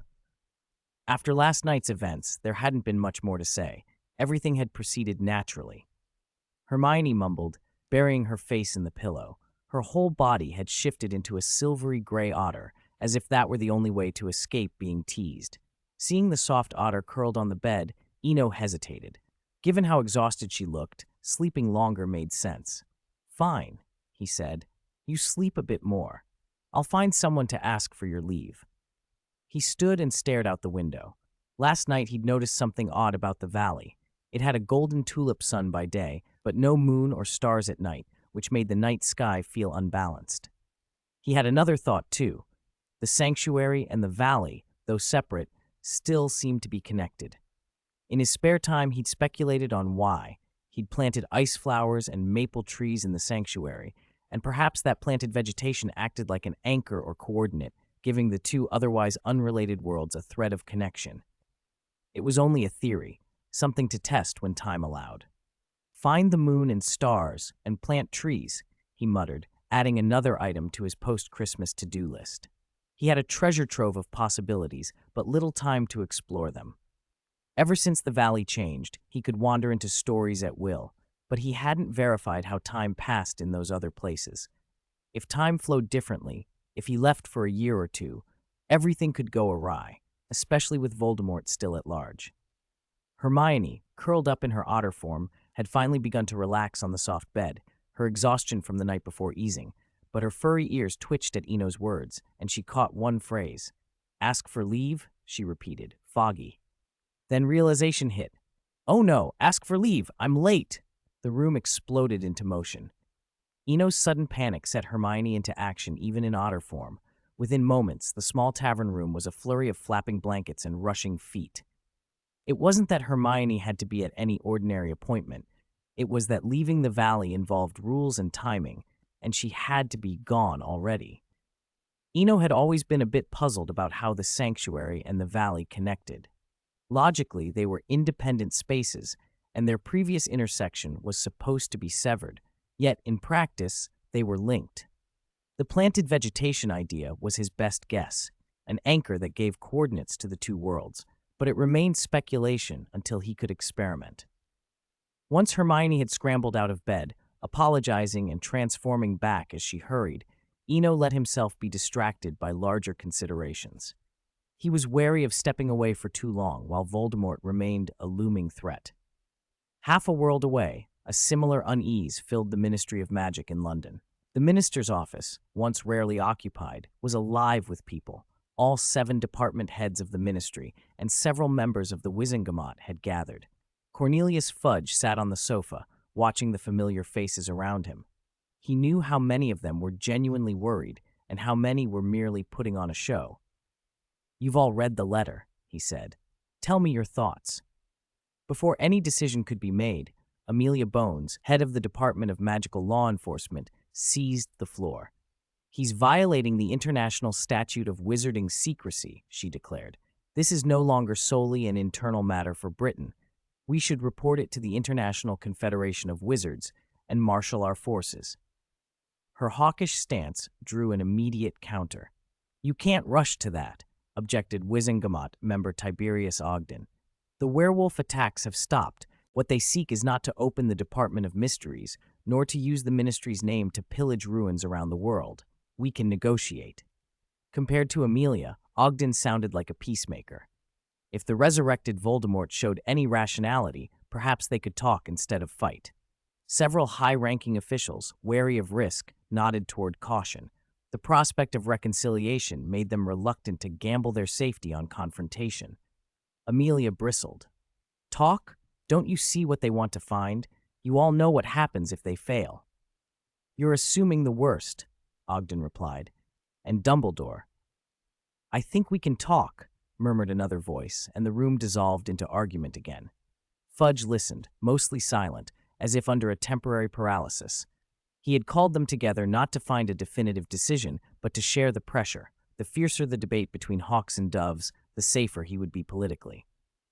Still, he had hoped for more clarity. Barnabas Cuff of the Department of Magical Games and Sports, Bagman, sat through the discussion in near silence, looking as if he might fall asleep. Many others adopted a similar passive pose. After the arguments ground on, the meeting reached a stalemate, and all eyes turned to Fudge. He could no longer avoid making a statement. "I think the cessation of the werewolf attacks is a good sign," he said finally, choosing words that would soothe the Muggle Prime Minister, already on edge. "As for the rest, we should consult Dumbledore." His non-committal reply left many in the room vexed. Amelia, furious at what she saw as inaction, stood up. "You just wait, do nothing, and if you drive another Voldemort out, then you'll be satisfied." She left without looking back. Being in that room with these people had made her ill. Her exit prompted another worry. None of them, Fudge realized, had considered Swinburne's position. They had all assumed he would side with Dumbledore, as he had in the past, that he would act to preserve innocent lives and follow the rules. That assumption might be wishful thinking. What if he didn't play by the same rules? The small group of Britain's top magical officials felt suddenly smaller, imagining the worst outcomes. Fudge rose, cutting the meeting short. "The meeting's over," he said. "I have other matters." He left not out of shirking responsibility, but to begin soliciting opinions elsewhere. Compared to the confrontation 15 years ago, the current situation, centering on three unpredictable individuals, made him uneasy. Too many variables were in play. Chapter 393, The First Guest of the Tavern. An old friend came to visit. Unlike the Ministry of Magic, which had its own agenda, Eno had no entanglements. He'd finished a quick wash and was on his way to potions. Being back at school meant following the rules, at least some of the time. Sixth-year potions was practically an elective now. After the OWLs, if you weren't aiming for an NT, attendance was optional. Returning to the classroom after a year and a half, Eno noticed more than half the usual faces were gone. At 9, Snape appeared by the classroom door in his black robes. His tone and manner were unchanged on the surface, but there was an odd dissonance Eno had already suspected before term began. To develop a potion to counter a Horcrux, you needed a Horcrux as a reference. Dumbledore had long collected Voldemort's Horcruxes. The only way to continue the research was to create one. It had been Snape's decision to make, and Eno hadn't intended to interfere, yet something was off about him today. The hour passed slowly. Potions ended, and the classroom emptied. Eno stayed in his seat until the last student left. When silence fell, he rose and followed Snape out into the corridor. "Professor, you don't look well," Eno said quietly as Snape moved toward the potions office beneath the castle. Snape did not deny it. In the dim light of the office, his face was blurred. "I made a Horcrux," he admitted without pretense. "There is no hiding that. Dumbledore knows as well, though he pretends otherwise." Eno listened. I will rephrase. Eno listened calmly as Snape continued. "It has been destroyed," Snape went on. "I destroyed it myself. You will be weak for a while. That is unavoidable." Snape's confession came with neither shame nor apology. After a long pause, he added, almost philosophically, "Some things are not about right or wrong. They are choices." Eno felt a simultaneous relief and worry. The physical weakness from destroying a Horcrux was expected. It was the unforeseen, subtle changes he feared. "I respect your choice, Professor," he said at last, "but I'm more interested in how much longer Harry will need." At that, a strange light flashed through Snape's eyes. "3 months will be enough," he said. "He came to see me yesterday after your conversation." "Dumbledore?" "No." Eno had asked about Harry. Snape's answer was precise. Satisfied, Eno left. His visit had two purposes: check Snape's condition and confirm Harry's timeline. With both accomplished, there was nothing more to do but wait. Time slipped on. A week passed before anyone noticed. The castle's excitement over Hermione's revival gradually cooled. Life and death were still distant concepts for students. By Saturday morning, things had returned to a quieter routine. Blue Lantern, make more pumpkin juice and butterbeer. Hermione called from behind the bar in the small tavern down in the valley. She wiped glasses and organized barrels while barking orders at Blue Lantern. Eno sat more leisurely, sipping freshly squeezed grass juice and watching her work. When 2 round wooden barrels were rolled out behind the counter, Hermione clapped her hands and declared, "Ready. Eno, we can open." "All right," he replied, rising to close the tavern's main door from the inside. The moment the door shut, a peculiar hush fell over the room, as if time itself had slowed. For a while there was nothing but the soft clink of glass and the murmur of the two behind the bar.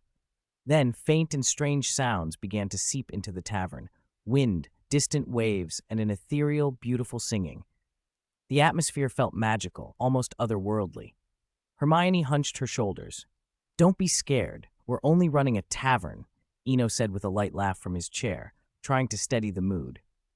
"I'm not scared," Hermione said stoutly, puffing out her chest. "I just think it's magical." Outside the tavern door, a conversation drifted in. "I don't think a pub in the forest is worth the risk, especially at night. But we can't keep walking forever. We don't know how long it'll take to get out of here." The voices sounded young. For some reason, they tugged at Eno's memory. Then a name floated through the hush that made him stand instantly. "Jacob. We're adventurous, but not reckless." Hearing Jacob's name made Eno's heart leap. The Grimm brothers, Jacob and William, stood outside the door. He'd adventured with them long ago. "Do you know them?" Hermione asked, surprised at the sudden change in his expression. "Yes." Eno said without hesitation. I do. Those 3 oak trees in the valley, they were gifts from them. Old acquaintances always brought a pleasant surprise. Still, Eno felt a twinge of unease as he listened to their undecided voices. His tavern offered only passive hospitality. Its door opened when visitors knocked. To open it for them would be to waive the custom. He flashed a worried look at the dark tree line beyond the brothers and felt, faintly, as if unseen eyes watched them from the forest. Whatever you say, I'm not scared. Jacob's bold voice answered the caution, followed by a crisp knock on the door. Come in, quick. Do you know how long I've been waiting for you two to knock? Eno called, hurrying to open. Outside, framed by the dark forest, were 2 familiar faces. William, composed and wearing thick glasses, and Jacob, lively and restless. William stepped into the warm light of the tavern first and wrapped Eno in a quick, practiced embrace. It's good to see you, old friend, William said. You too, Eno replied, grinning. Jacob hung back for a moment, sizing up Eno's altered height and bearing. Then, half accusing, half playful, he piped up. What about me? Back in Shankatown, I was the one who took care of you when you were hurt. Eno laughed. I won't forget. Drinks and sweets are on me this time. As Eno released William and turned to greet Jacob, his gaze drifted involuntarily to the forest outside. For a heartbeat, he felt the prickling sensation of being watched, and something harsher, a hint of malice, lingered among the trees. He pushed the worry down and ushered his old friends inside. Chapter 387, Jacob Grimm's Choice. Inside the tavern, the black forest outside vanished the moment Jacob stepped through the door. The gloom was gone, replaced by a bright, sunlit valley. Even the sky had changed from night to day. My goodness, this is... Jacob, quick to notice shifts in his surroundings, stood frozen like a tree in the doorway, taking it all in. Eno, you can go out and look. It's safe here. Eno waved him on toward the valley. At that moment, Hermione stepped forward from behind the bar. Excuse me, she said, a little breathless. Forgive my manners, but are your surname Grimm? She had made a guess as soon as she heard Jacob and William. The names and the way they carried themselves suggested a pair of brothers from a well-known family. When Jacob confirmed, Hermione's eyes lit up. Of course, we're the Grimm brothers, William said easily. Fame didn't embarrass them. Years of reputation made recognition normal. Oh my goodness, Grimm's fairy tales, Hermione gasped, covering her mouth. Meeting the Grimms, or what she had always associated with her childhood, felt like encountering the heroes of a book come to life. William glanced at Eno in mild surprise at Hermione's outburst, but calmly added, Fairy tales? Simple, beautiful stories. Hermione hesitated. She realized that the original Grimm tales were not the sanitized children's books she had loved. They had been altered over time into gentler versions. Embarrassed by the slip, she fell silent and busied herself behind the bar, pulling out a few empty glasses and pouring butterbeer. A 6-petaled tulip hung high in that strange sky, spilling soft light through the tavern's rustic windows and bathing the red sandalwood tables in warmth. The grain of the brown wood, cut by light and shadow, had an old, familiar comfort. The first-floor hall smelled of wine and wood and the slow, layered scent of years, an aroma that drifted through the room without hurry. So this is your story, then, William said, raising his glass and knocking back the last third of his butterbeer. You could say that, Eno agreed. The valley had changed significantly since the last time, and he had Blue Lantern measure it precisely. From the tavern as the origin, in all 4 directions, the valley's total area was nearly that of the Scottish Highlands. The Highlands, in the northwest of the British Isles, comprise almost 70,000 square kilometers. For a single valley, born of story, that size was astonishing. By comparison, the entire British Isles and its overseas territories covered only about 240,000 square kilometers. Its scale was impressive, but monotony plagued it. Beyond the tavern, a mill, a sea of flowers and herb fields clustered around the center. Everything else stretched into a wasteland. There was no vegetation, not even a single ordinary stone, the kind of emptiness that felt like a world reset. Jacob listened thoughtfully and finally spoke. This place is like some elven fairyland, but it's not perfect. My brother and I have been to an ancient fairyland before. This is already wonderful, William interrupted, excitement in his voice. Can my brother and I come here again in the future? All three heads turned. Eno smiled, relaxed. No one can stop you from entering my story. Since the Grimm brothers had arrived, Eno had sensed the rules at work. They were similar to the old sanctuary rules. Invited people could enter the tavern and the valley at regular, controllable intervals, unlike the randomness of Teacher Hans's stories, which had come and gone by fate and chance. Because Eno wasn't a true bard, he didn't keep those arbitrary limits. Here, take these. He snapped his fingers, and two lush green leaves separated from the tulip, drifting into the tavern like silk. William examined one in his hand. It felt like fabric. What are they? A pass, Eno said with a smile. With one, you won't have to brave the wilderness when you return. You can use it once a month and stay up to 7 days each time. He explained openly. There was no theatrics, no secret keeping. 7 days a month multiplied across a year would give them 84 days in the valley, almost 3 months in total. Nearly 3 months. Jacob breathed, then half to himself, half in jest. Then we can build a house. Lodging at a tavern costs more than building, after all. Ha ha ha, you can, Eno laughed. Then his tone softened. But you'll have to pay for the land.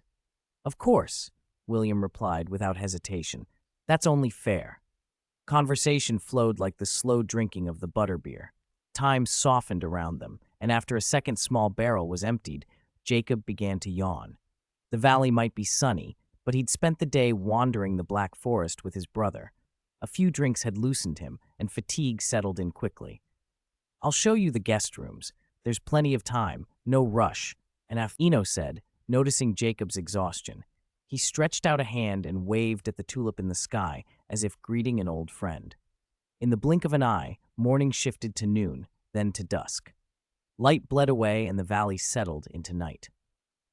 The tavern's second floor wasn't large, but it held nearly 5 guest rooms. Excluding the one Eno and Hermione had used the previous night, 3 rooms were more than enough for the Grimm brothers to have one each. After he had settled them, Eno descended the stairs, and the quiet after their departures felt comfortable. What were you thinking about earlier? I noticed you drift off, he asked Hermione once they were alone. Since their last conversations had lowered the last barriers between them, it felt easy to speak plainly. Hermione bit her lip for a moment, then said, Let's build a house in the valley, too. I don't like the one in Hogsmeade. The castle had no secrets, and she must have known how that Hogsmeade place had come to be. Placing himself in her position, Eno agreed without a second thought. All right, we'll build our home in the valley. As night fell over the valley, Eno left a note on the bar and led Hermione out of the pub, partly to give the Grimm brothers a chance to get some proper sleep. After opening the pub in the morning and chatting until nearly noon, he returned to his dormitory. It was the weekend, and he'd planned a trip into Hogsmeade. Since he'd decided to build a house in the valley, he needed everyday supplies, and he wanted to order herb seeds to cover the bare ground. But the moment he stepped into the common room, the atmosphere stopped him. It wasn't eerie, just overwhelmingly loud. On a weekend, most students from third year up usually went to Hogsmeade, leaving common rooms quieter than usual. Yet today, the whole place was packed. Eno scanned the room and felt his stomach tighten. Eno, over here! Draco called from a corner, waving. Goyle rose and sidled over, then stood back respectfully. Eno walked over, gave Goyle a friendly smile, and the big boy sheepishly scratched his head. What's happening? Eno asked as he sat. The scene before him was baffling. Something big, Draco said, eyes wide. Do you remember the news from a few days ago? That potions master, what was his name? Damocles Belby, Eno supplied. Right, Belby. Draco nodded, looking relieved that Eno remembered. The paper said he disappeared, but it turns out he was taken by werewolves. Draco told the story with relish, and Eno slowly pieced together the events. That morning, while he'd been entertaining the Grimm brothers, a pack of werewolves had raided a herb shop in Diagon Alley. They'd injured several people and made off with a large quantity of herbs before the ministry arrived. A brazen attack like that, werewolves openly robbing and maiming wizards, was unprecedented in living memory and sent shockwaves through the wizarding world. Aurors had pursued and captured several members of the raiding party, but the stolen herbs weren't recovered. During interrogations, the unthinkable emerged. The missing potions master Damocles Belby had been abducted and, under the Imperious curse, forced to brew wolfsbane potion day and night. That was bad enough. Worse was what had come to light next. Werewolves had begun converting muggles. Eno listened as Draco explained the mechanics. Lycanthropy spreads only through contact with the saliva or blood of a transformed werewolf, specifically during the full moon when the werewolf is in wolf form and loses control. Because transformed werewolves are feral and violent, they almost always kill their victims. That's why historically the vast majority of werewolves are converted wizards, not muggles. But this time, things were different. The Ministry's response had been tentative, partly out of political calculation and fear of provoking Lord Voldemort, and that hesitation, combined with long-standing discrimination against werewolves, had allowed them to grow bolder. They'd become organized and ambitious, targeting the widespread and vulnerable Muggle population rather than the relatively rarer, harder-to-convert wizards. Werewolves had begun selectively recruiting Muggles in dire straits, vagrants, addicts, people with nothing to lose, and using wolfsbane potion to keep themselves sane through the transformations. Sane werewolves could maim rather than kill, turning victims without the chaos of a rampage. With firearms and sheer physical power on their side, these converted Muggle werewolves were terrifyingly effective against ordinary wizards. The Diagon Alley attack had shown that long-range weapons had cut down Aurors and civilians alike. "Something really big has happened," Draco repeated, shaking his head. "They say there are already over 2,000 werewolves hiding in London alone, not counting the rest of the country or other nations, and the numbers are rising every day." Eno felt the magnitude settle over him. One change had set off a cascade of consequences. The Ministry's reluctance, its small, conciliatory steps instead of a full purge, had produced a closed loop that was now feeding itself. Even Lord Voldemort, feared though he was by wizards, wouldn't necessarily be able to halt an armed, rapidly expanding force of werewolves and converted muggles. Hot weapons plus werewolf strength and a monthly transformation made them a match for any ordinary defender. "Eno, what should we do?" Draco asked in a low voice, then realized too late that the question had been ill-placed. The common room fell silent. Heads turned toward them. Slytherins may be stubborn, but they aren't fools. Everyone here understood how grim things were. Eno met the worried, frightened faces around him and found himself without a simple answer. He wasn't afraid of Voldemort or any single enemy, but a biological crisis like this was beyond straightforward combat. The werewolves embedded among the Muggle population were almost impossible to locate until they transformed. He knew he had to say something. These Slytherins represented the larger pure-blood and half-blood communities outside the castle. "If possible, we should move to Hogsmeade," he said. "Gather wizards there, close to Hogwarts, so we can watch one another's backs." Draco's eyes lit up. Many of the Slytherins immediately rose, clearly ready to spread the word. Within 15 minutes, groups of students were filing out of the common room with owls. Most could not release their birds underground in the castle. The sight of countless owls streaming out attracted attention from the other houses, and soon the message was being asked about and passed on across the school. Today's bulletin: Werewolves, British Ministry of Magic classification level XXXX. Werewolves have long been a marginalized group in the wizarding world. Compared to Muggles, wizards are more likely to study and hunt these creatures, and therefore more likely to be affected. The British Ministry's policy has been inconsistent and chaotic, with responsibility for werewolves shifting between the beast and humanoid sectors of the Department for the Regulation and Control of Magical Creatures. The Werewolf Registry and the Werewolf Capture Unit fall under the Beast Department, while the Werewolf Support Services Office, originally placed in the Humanoid Department, proved unpopular and was eventually closed. In 1637, the ministry introduced regulations requiring werewolves to sign pledges not to attack and to confine themselves monthly. In practice, few would admit their condition, and the registry has always suffered from underreporting. Many newly bitten individuals conceal their lycanthropy to avoid stigma and ostracism. In the latter half of the 20th century, several potions were developed to ease the effects of transformation. The most effective of these is the wolfsbane potion. 396. The Hog's Head. In the wizarding world, when owls began arriving in droves, it usually meant something big was about to happen. That evening, making the most of the last rays of the setting sun, the three broomsticks and even the Hog's Head found themselves basking in an unusual burst of glory. Dozens of witches and wizards, many dragging families behind them, poured into Hogsmeade. It's absolutely insane. I've never seen anything like it. Aberforth grumbled at the Hog's Head's threshold.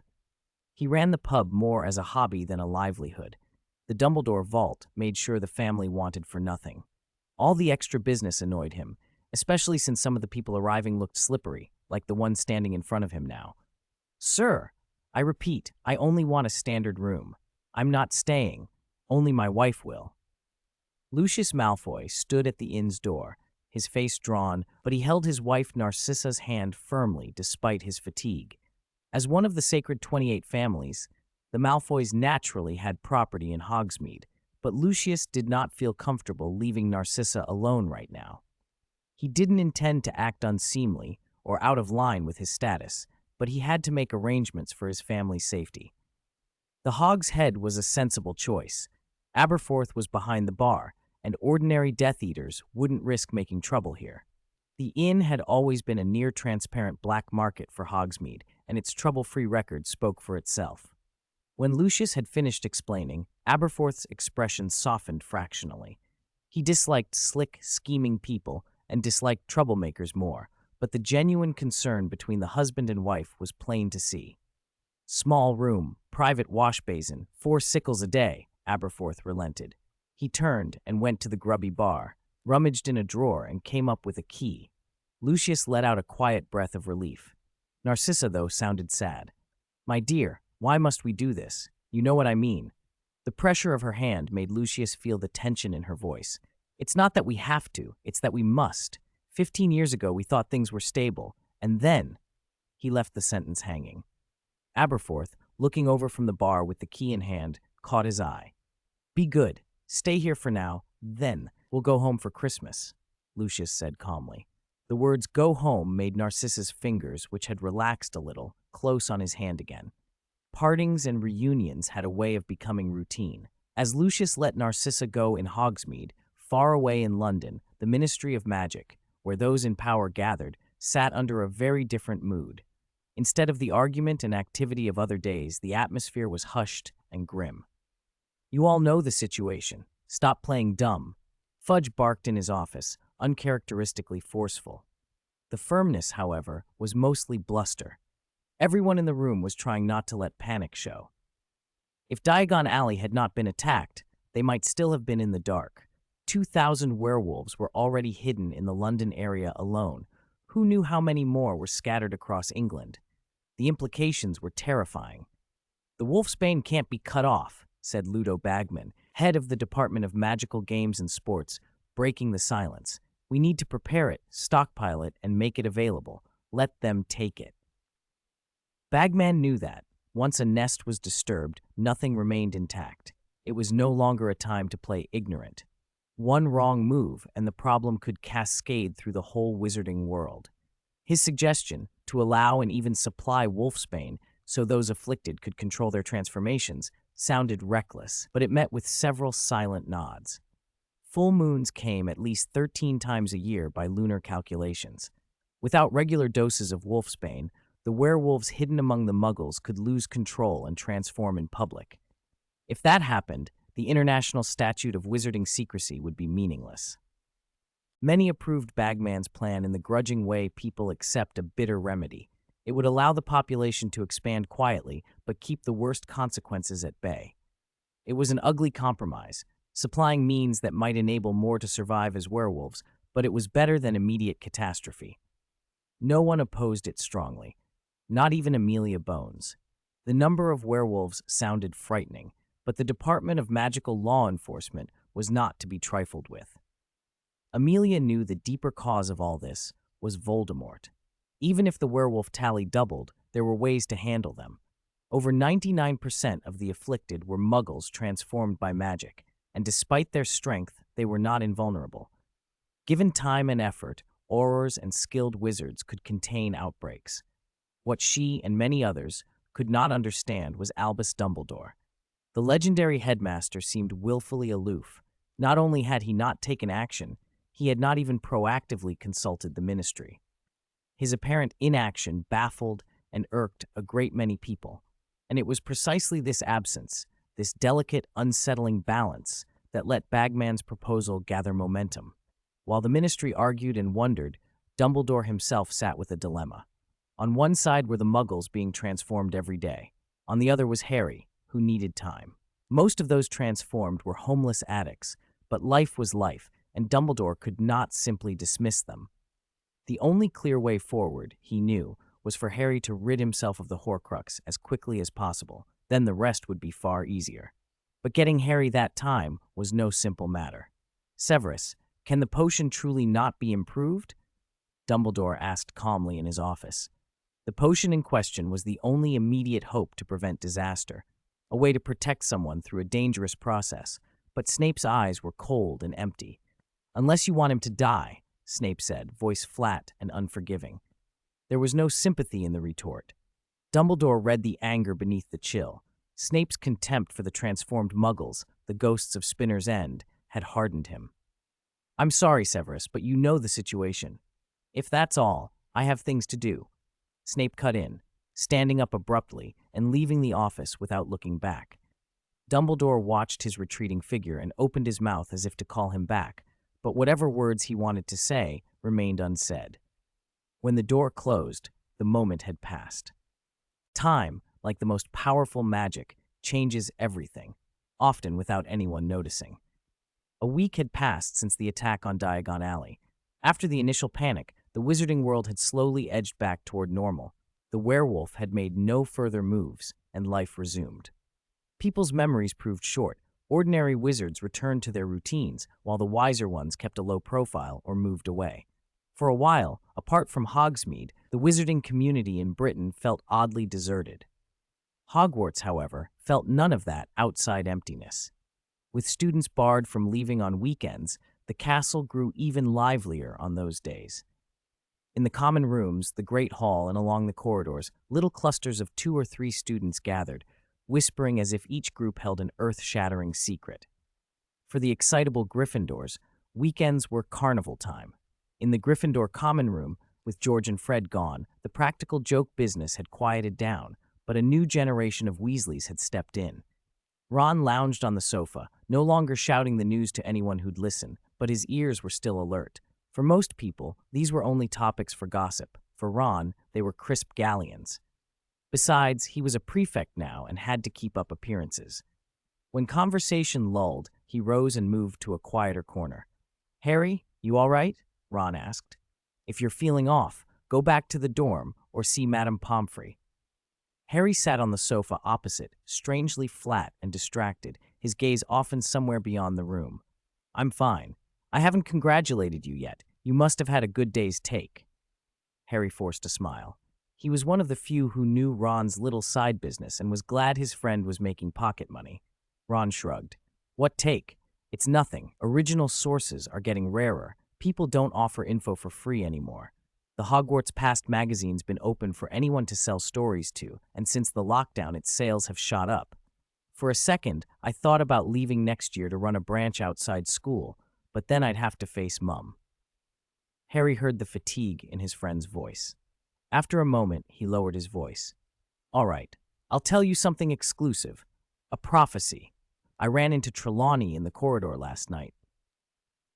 The low murmur in the Gryffindor common room was a microcosm of the castle at large. Quidditch used to soak up that restless energy. Without house cup play, and with the school under lockdown, gossip was the only outlet. While everyone else chattered, somewhere else a very different conversation was taking place. In a small tavern down in the valley, Eno smiled and said, "I don't know what adventures you've been on, but if you need anything, ask." Rows of weapons lay on the table before him, daggers, crossbows, knives. A week had passed in a blur, and today the Grimm brothers were due to leave. "I'd love to buy them all," Jacob said regretfully, eyeing the weapons. "We're broke." "These are the reward for the task I'm sending you on," Eno replied. From his pocket, he took out a small seed, an umbrella flower seed, and handed it over. Plant this when you get back. Don't worry about anything else. He hadn't forgotten his earlier hypothesis about the Grimm brothers. This was a chance to test it. The weapons were mostly window dressing to seal the deal. If the Grimm brothers truly needed such tools to escape danger, then the story world might already be unraveling. William, the elder, accepted the seed and examined the weapons with interest. Jacob, less pensive, grabbed a 1-foot hand crossbow without hesitation. Eno had made the pieces on idle afternoons. They were well made, but not enchanted for great power. 10 minutes later, the two brothers, armed, stood at the tavern door. Jacob was keen to try out his new toy. "When we finish this job, we'll have enough to buy land, my lord," he joked. "Good luck," Eno said, walking them to the threshold and pushing the door open for them. For a heartbeat, the usually cheerful valley outside dissolved into a pitch-black forest, thick with malice. Eno's heart leapt. Time hadn't changed here the way it had elsewhere, and the sight seemed to confirm different flows between the two sides. But as the Grimm brothers crossed the threshold, the black forest flickered like an old, discolored film and vanished, returning the valley to its ordinary light. Back in the Gryffindor dormitory on the 8th floor, Harry finished telling Trelawney's words. He'd never taken the eccentric seer seriously, and only remembered the encounter because Ron had started complaining. He quoted the prophecy with half a smile. "In the colorful sky, the source of darkness turns into a candy rain pouring down from the sky, and everyone who picks up a candy can be happy all day." Ron repeated it under his breath, unimpressed. It sounded absurd, a Trelawney flourish meant to grab attention. Even as a first-hand scoop, it wouldn't fetch 2 nuts at the magazine. What both boys missed, though, was that their secret wasn't secret at all. Nothing stayed quiet in the castle for long. After seeing the brothers off, Eno walked alone through the valley, savoring the air and the rare stillness. He paused after a few minutes before 3 lush oak trees. One of them gave off a faint silver glow. The harvest festival was coming, and this gift felt different from the usual offerings. Something smaller and stranger had arrived. Meow, wishing everyone a happy weekend. Be happy every day. 398, the non-existent harvest goddess. In ancient legend, the oak tree carried many meanings: mystery, authority, power, sanctity, longevity. Zeus was said to be its master. In his temple stood a tall oak whose rustling leaves the people took for his oracle. The Druids treated the oak as the supreme symbol, sacred. Mistletoe harvested from it at certain times was believed to be a universal remedy. In the valley, Eno stood before 3 oak trees, inspecting the gifts that looked different from before. One tree bore a robe whose shape was indistinct, paired with 2 staffs. Another had a miniature well dangling from its branches. The third, as always, glittered with gems and galleons. He recognized the latter 2 easily, but the robe and staffs wrapped in a silver glow puzzled him. With those visual effects, they could hardly be ordinary, and yet the gifts were not ready to be taken, so curiosity was useless for the moment. Looking at the trees, Eno thought of William's words from a few days earlier. "There's never been a goddess of harvest in your stories. Its ability to sprout and even deliver gifts is all thanks to you. And the stories you can see are only those illuminated by the lamp in your hand." William's metaphor felt right. On reflection, whether in the old sanctuary or in the valley now, there had never been an invasion, never even Poseidon's supposed wrath. The sprouting seed had been helped by the Patronus charm outside the castle.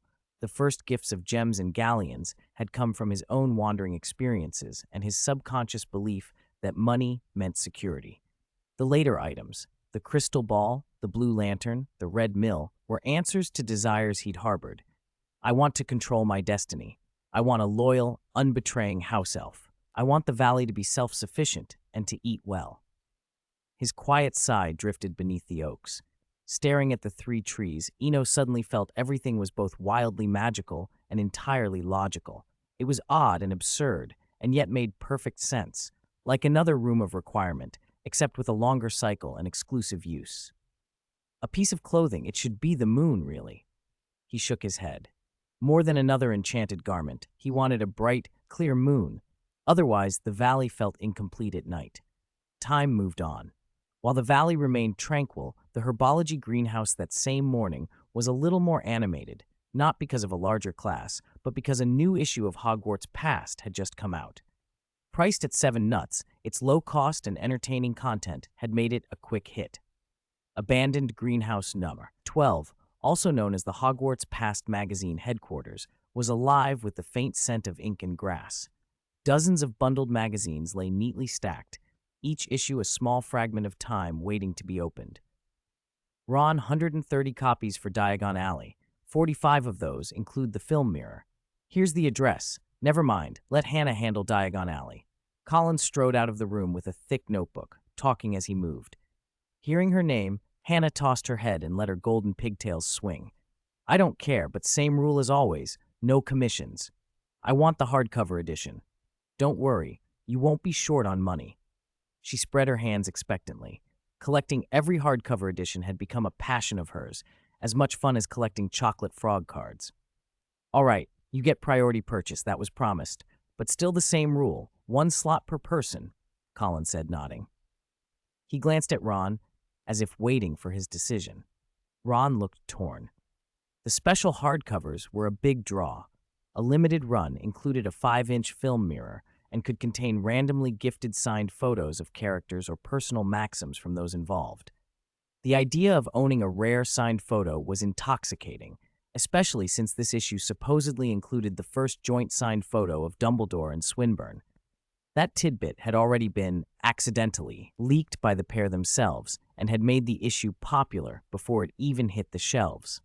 Ron lowered his head, hesitating. If he found that photo, he could sell it for a high price in minutes. But even as a magazine staffer, he wouldn't know which copy contained the photo. If anyone did, it would be Malfoy or Colin, and one of them didn't care about money while the other respected the rules. Random is random. A 1 in 25 chance. A gamble for a magazine that cost, for the collector's edition, 15 galleons. Life had taught him to value steady income over risky luck. He had too many needs. Madame Putafoot's with lavender every week alone was costly, and he had to uphold the dignity of being a prefect. Colin, I still want my salary, Ron burst out, sounding as if the words took all his strength. Hannah winked at him from the side.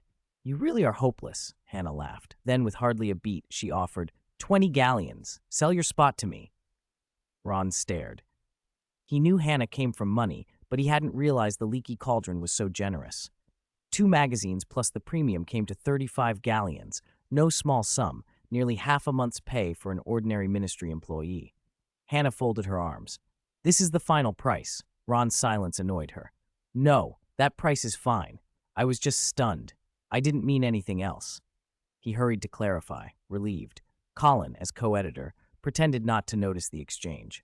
He kept to the rules, but he wasn't heartless. Reasonable arrangements made within them were acceptable. In the Slytherin dormitory, Eno took the magazine Draco handed him. Another reprint? He asked. No choice. We can't leave the castle yet. Too many people need something to talk about. A faint smile touched Draco's lips.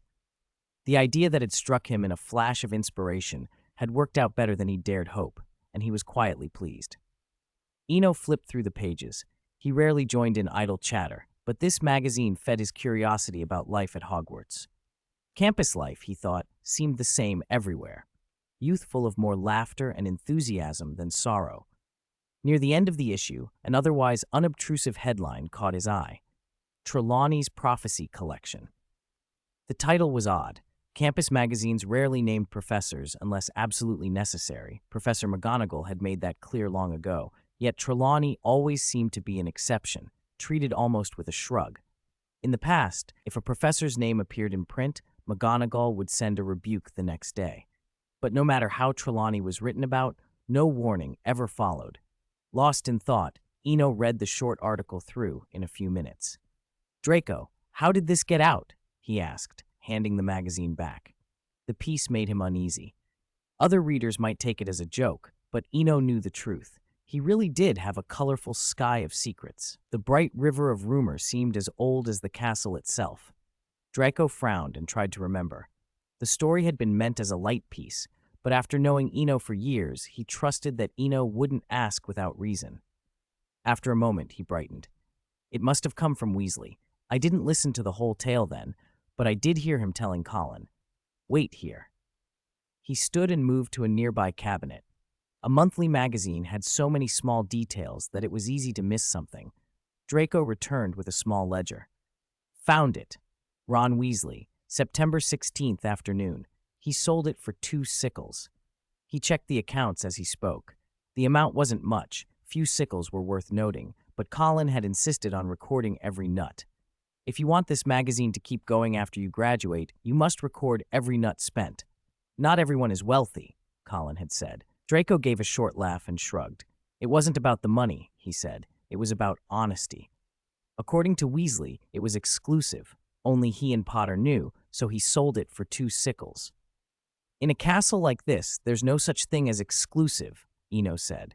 He smiled but didn't push. Secret conversations inevitably had extra ears in the form of portraits and other oddities. Even if 3 people speak, the portraits are the 4th. If 4 speak, the portraits' mouths wag as the 5th. It's never truly private. Do you think Weasley lied? Draco asked, reading between the lines. That's not it. It's first-hand enough. Eno didn't want to pry more, as long as he didn't try to cheat me. The ledger closed with a soft thump. Draco sighed, and Eno opened the magazine again. The campus stories were entertaining when read closely. Outside, the new issue of Hogwarts Past had already been sent out with the owls, their wings beating outward into Hogsmeade and Diagon Alley. Time moved on. By the last week of September, as the werewolf situation calmed, the castle lifted its lockdown. Students could go to Hogsmeade again on weekends, but with stricter rules, only 5th years and above, and only with a guardian's signed permission. Restrictions there were in abundance, yet the anxious mood from the lockdown evaporated. With prefects and older students behaving as expected, the younger ones were unlikely to cause trouble. On the first weekend that the village reopened, Filch stood watch on the path to Hogsmeade from early morning. After a month confined to the castle, students were eager to leave, but now they had to line up for Filch's inspection. Filch's authority wasn't the only deterrent. Mad-Eye Moody stood beside him, his scarred face and magical eye keeping even the 7th years from showing too much bravado. The eligible students queued obediently. Almost everyone took the chance to leave. Eno, the only 6th year who remained in the castle that morning, wandered down to the valley after his morning washing. It was the traditional harvest festival. The gifts that had been dimly visible when he'd last come were now clear. A robe lay folded on a stand. Its style was archaic and artful, the kind of garment from an older age. Its color was a deep navy, the sort of hue that had gained dignity with time. Next to the robe hung 2 umbrellas, beautifully crafted, not the walking staff he had half expected. One was decorated with a swirl of colorful patterns, the other was a pure inky black. The sight brought a smile to Eno's face. The story was obvious. The Sandman. He understood why the longed-for moon hadn't appeared. With the Sandman's robe and umbrellas, what need was there for moonlight and stars? In the tale, they could only change dreams, but in a world of real magic, the umbrellas might do so much more. He glanced up at the sky, then toward the trees, where tiny dazzling gems hung like baubles among the branches. They made the night feel like some private firmament, a celebration of small, shining wonders. He let himself imagine what those umbrellas could do, and felt the kind of simple joy that marked the end of a lockdown month. Wishing everyone a happy weekend. Be happy all day long. 400. Stars and Moon. Ol Luckoi. Looking at the gift hanging from the oak, Eno softly spoke the name of the dream god from the story, Ol Luckoi.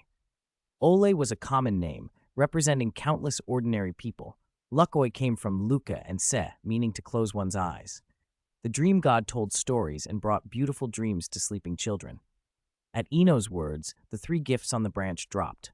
A robe floated down and, like a wisp of light, settled over his Slytherin robes. The Slytherin robe itself didn't change, but the new layer lent it an aristocratic, mysterious air. Unlike the first task in the Goblet of Fire, when garments only altered texture, this was visibly different, though if asked exactly how, even Madame Malkin of Diagon Alley might have struggled to explain it. The dream god's robe seemed made of light and shadow, insubstantial, yet it altered the whole style. At the same time, 2 vintage umbrellas, different in style, merged. The umbrella's ribs transformed from smooth wood into a wand-like material, gnarled elderwood, making the shaft feel heavier and steadier. Its 2 foot, about 60 centimeter length, more like a gentleman's walking stick. The canopy was a riot of seasonal patterns. Spring's riotous flowers, summer's starlit nights, autumn's bright moons, winter's drifting snow. From the outside, it looked like a rainbow sky, but when opened, the underside was singular. Deep, inky blue streaked with black lines like churning mist. The Shroud of Nightmares, Eno muttered. He'd seen the dream god's 2 umbrellas in the original tales. The colorful one to bring fanciful dreams to good children, the dark one to erase the dreams of the disobedient, and never imagined this darker side would harbor anything like a nightmare. As soon as the thought crossed him, the shadow beneath his feet stirred. A tendril of black smoke rose and was drawn into the canopy. The blue faded to somber black, and for an instant Eno thought he saw shapes pressing against the fabric, cursed hillfolk, decaying skeletons. This time, it truly became a nightmare, he breathed. He sighed, but a smile creased his face. The valley had given him another surprise. The change reminded him of an old conversation with Lupin, how boggarts and nightmares might be linked. He'd believed it then, but had let the idea slip away in the years since. Now that seed had sprouted again. In a single thought, night gently opens its eyes. Light and dark entwine, giving birth to infinity. The hand of creation paints dreams on the boundless horizon. Eno lifted the brightly patterned umbrella and, with a casual flick, touched something like a hidden mechanism between heaven and earth. Day softened and was swallowed by a deep night sky.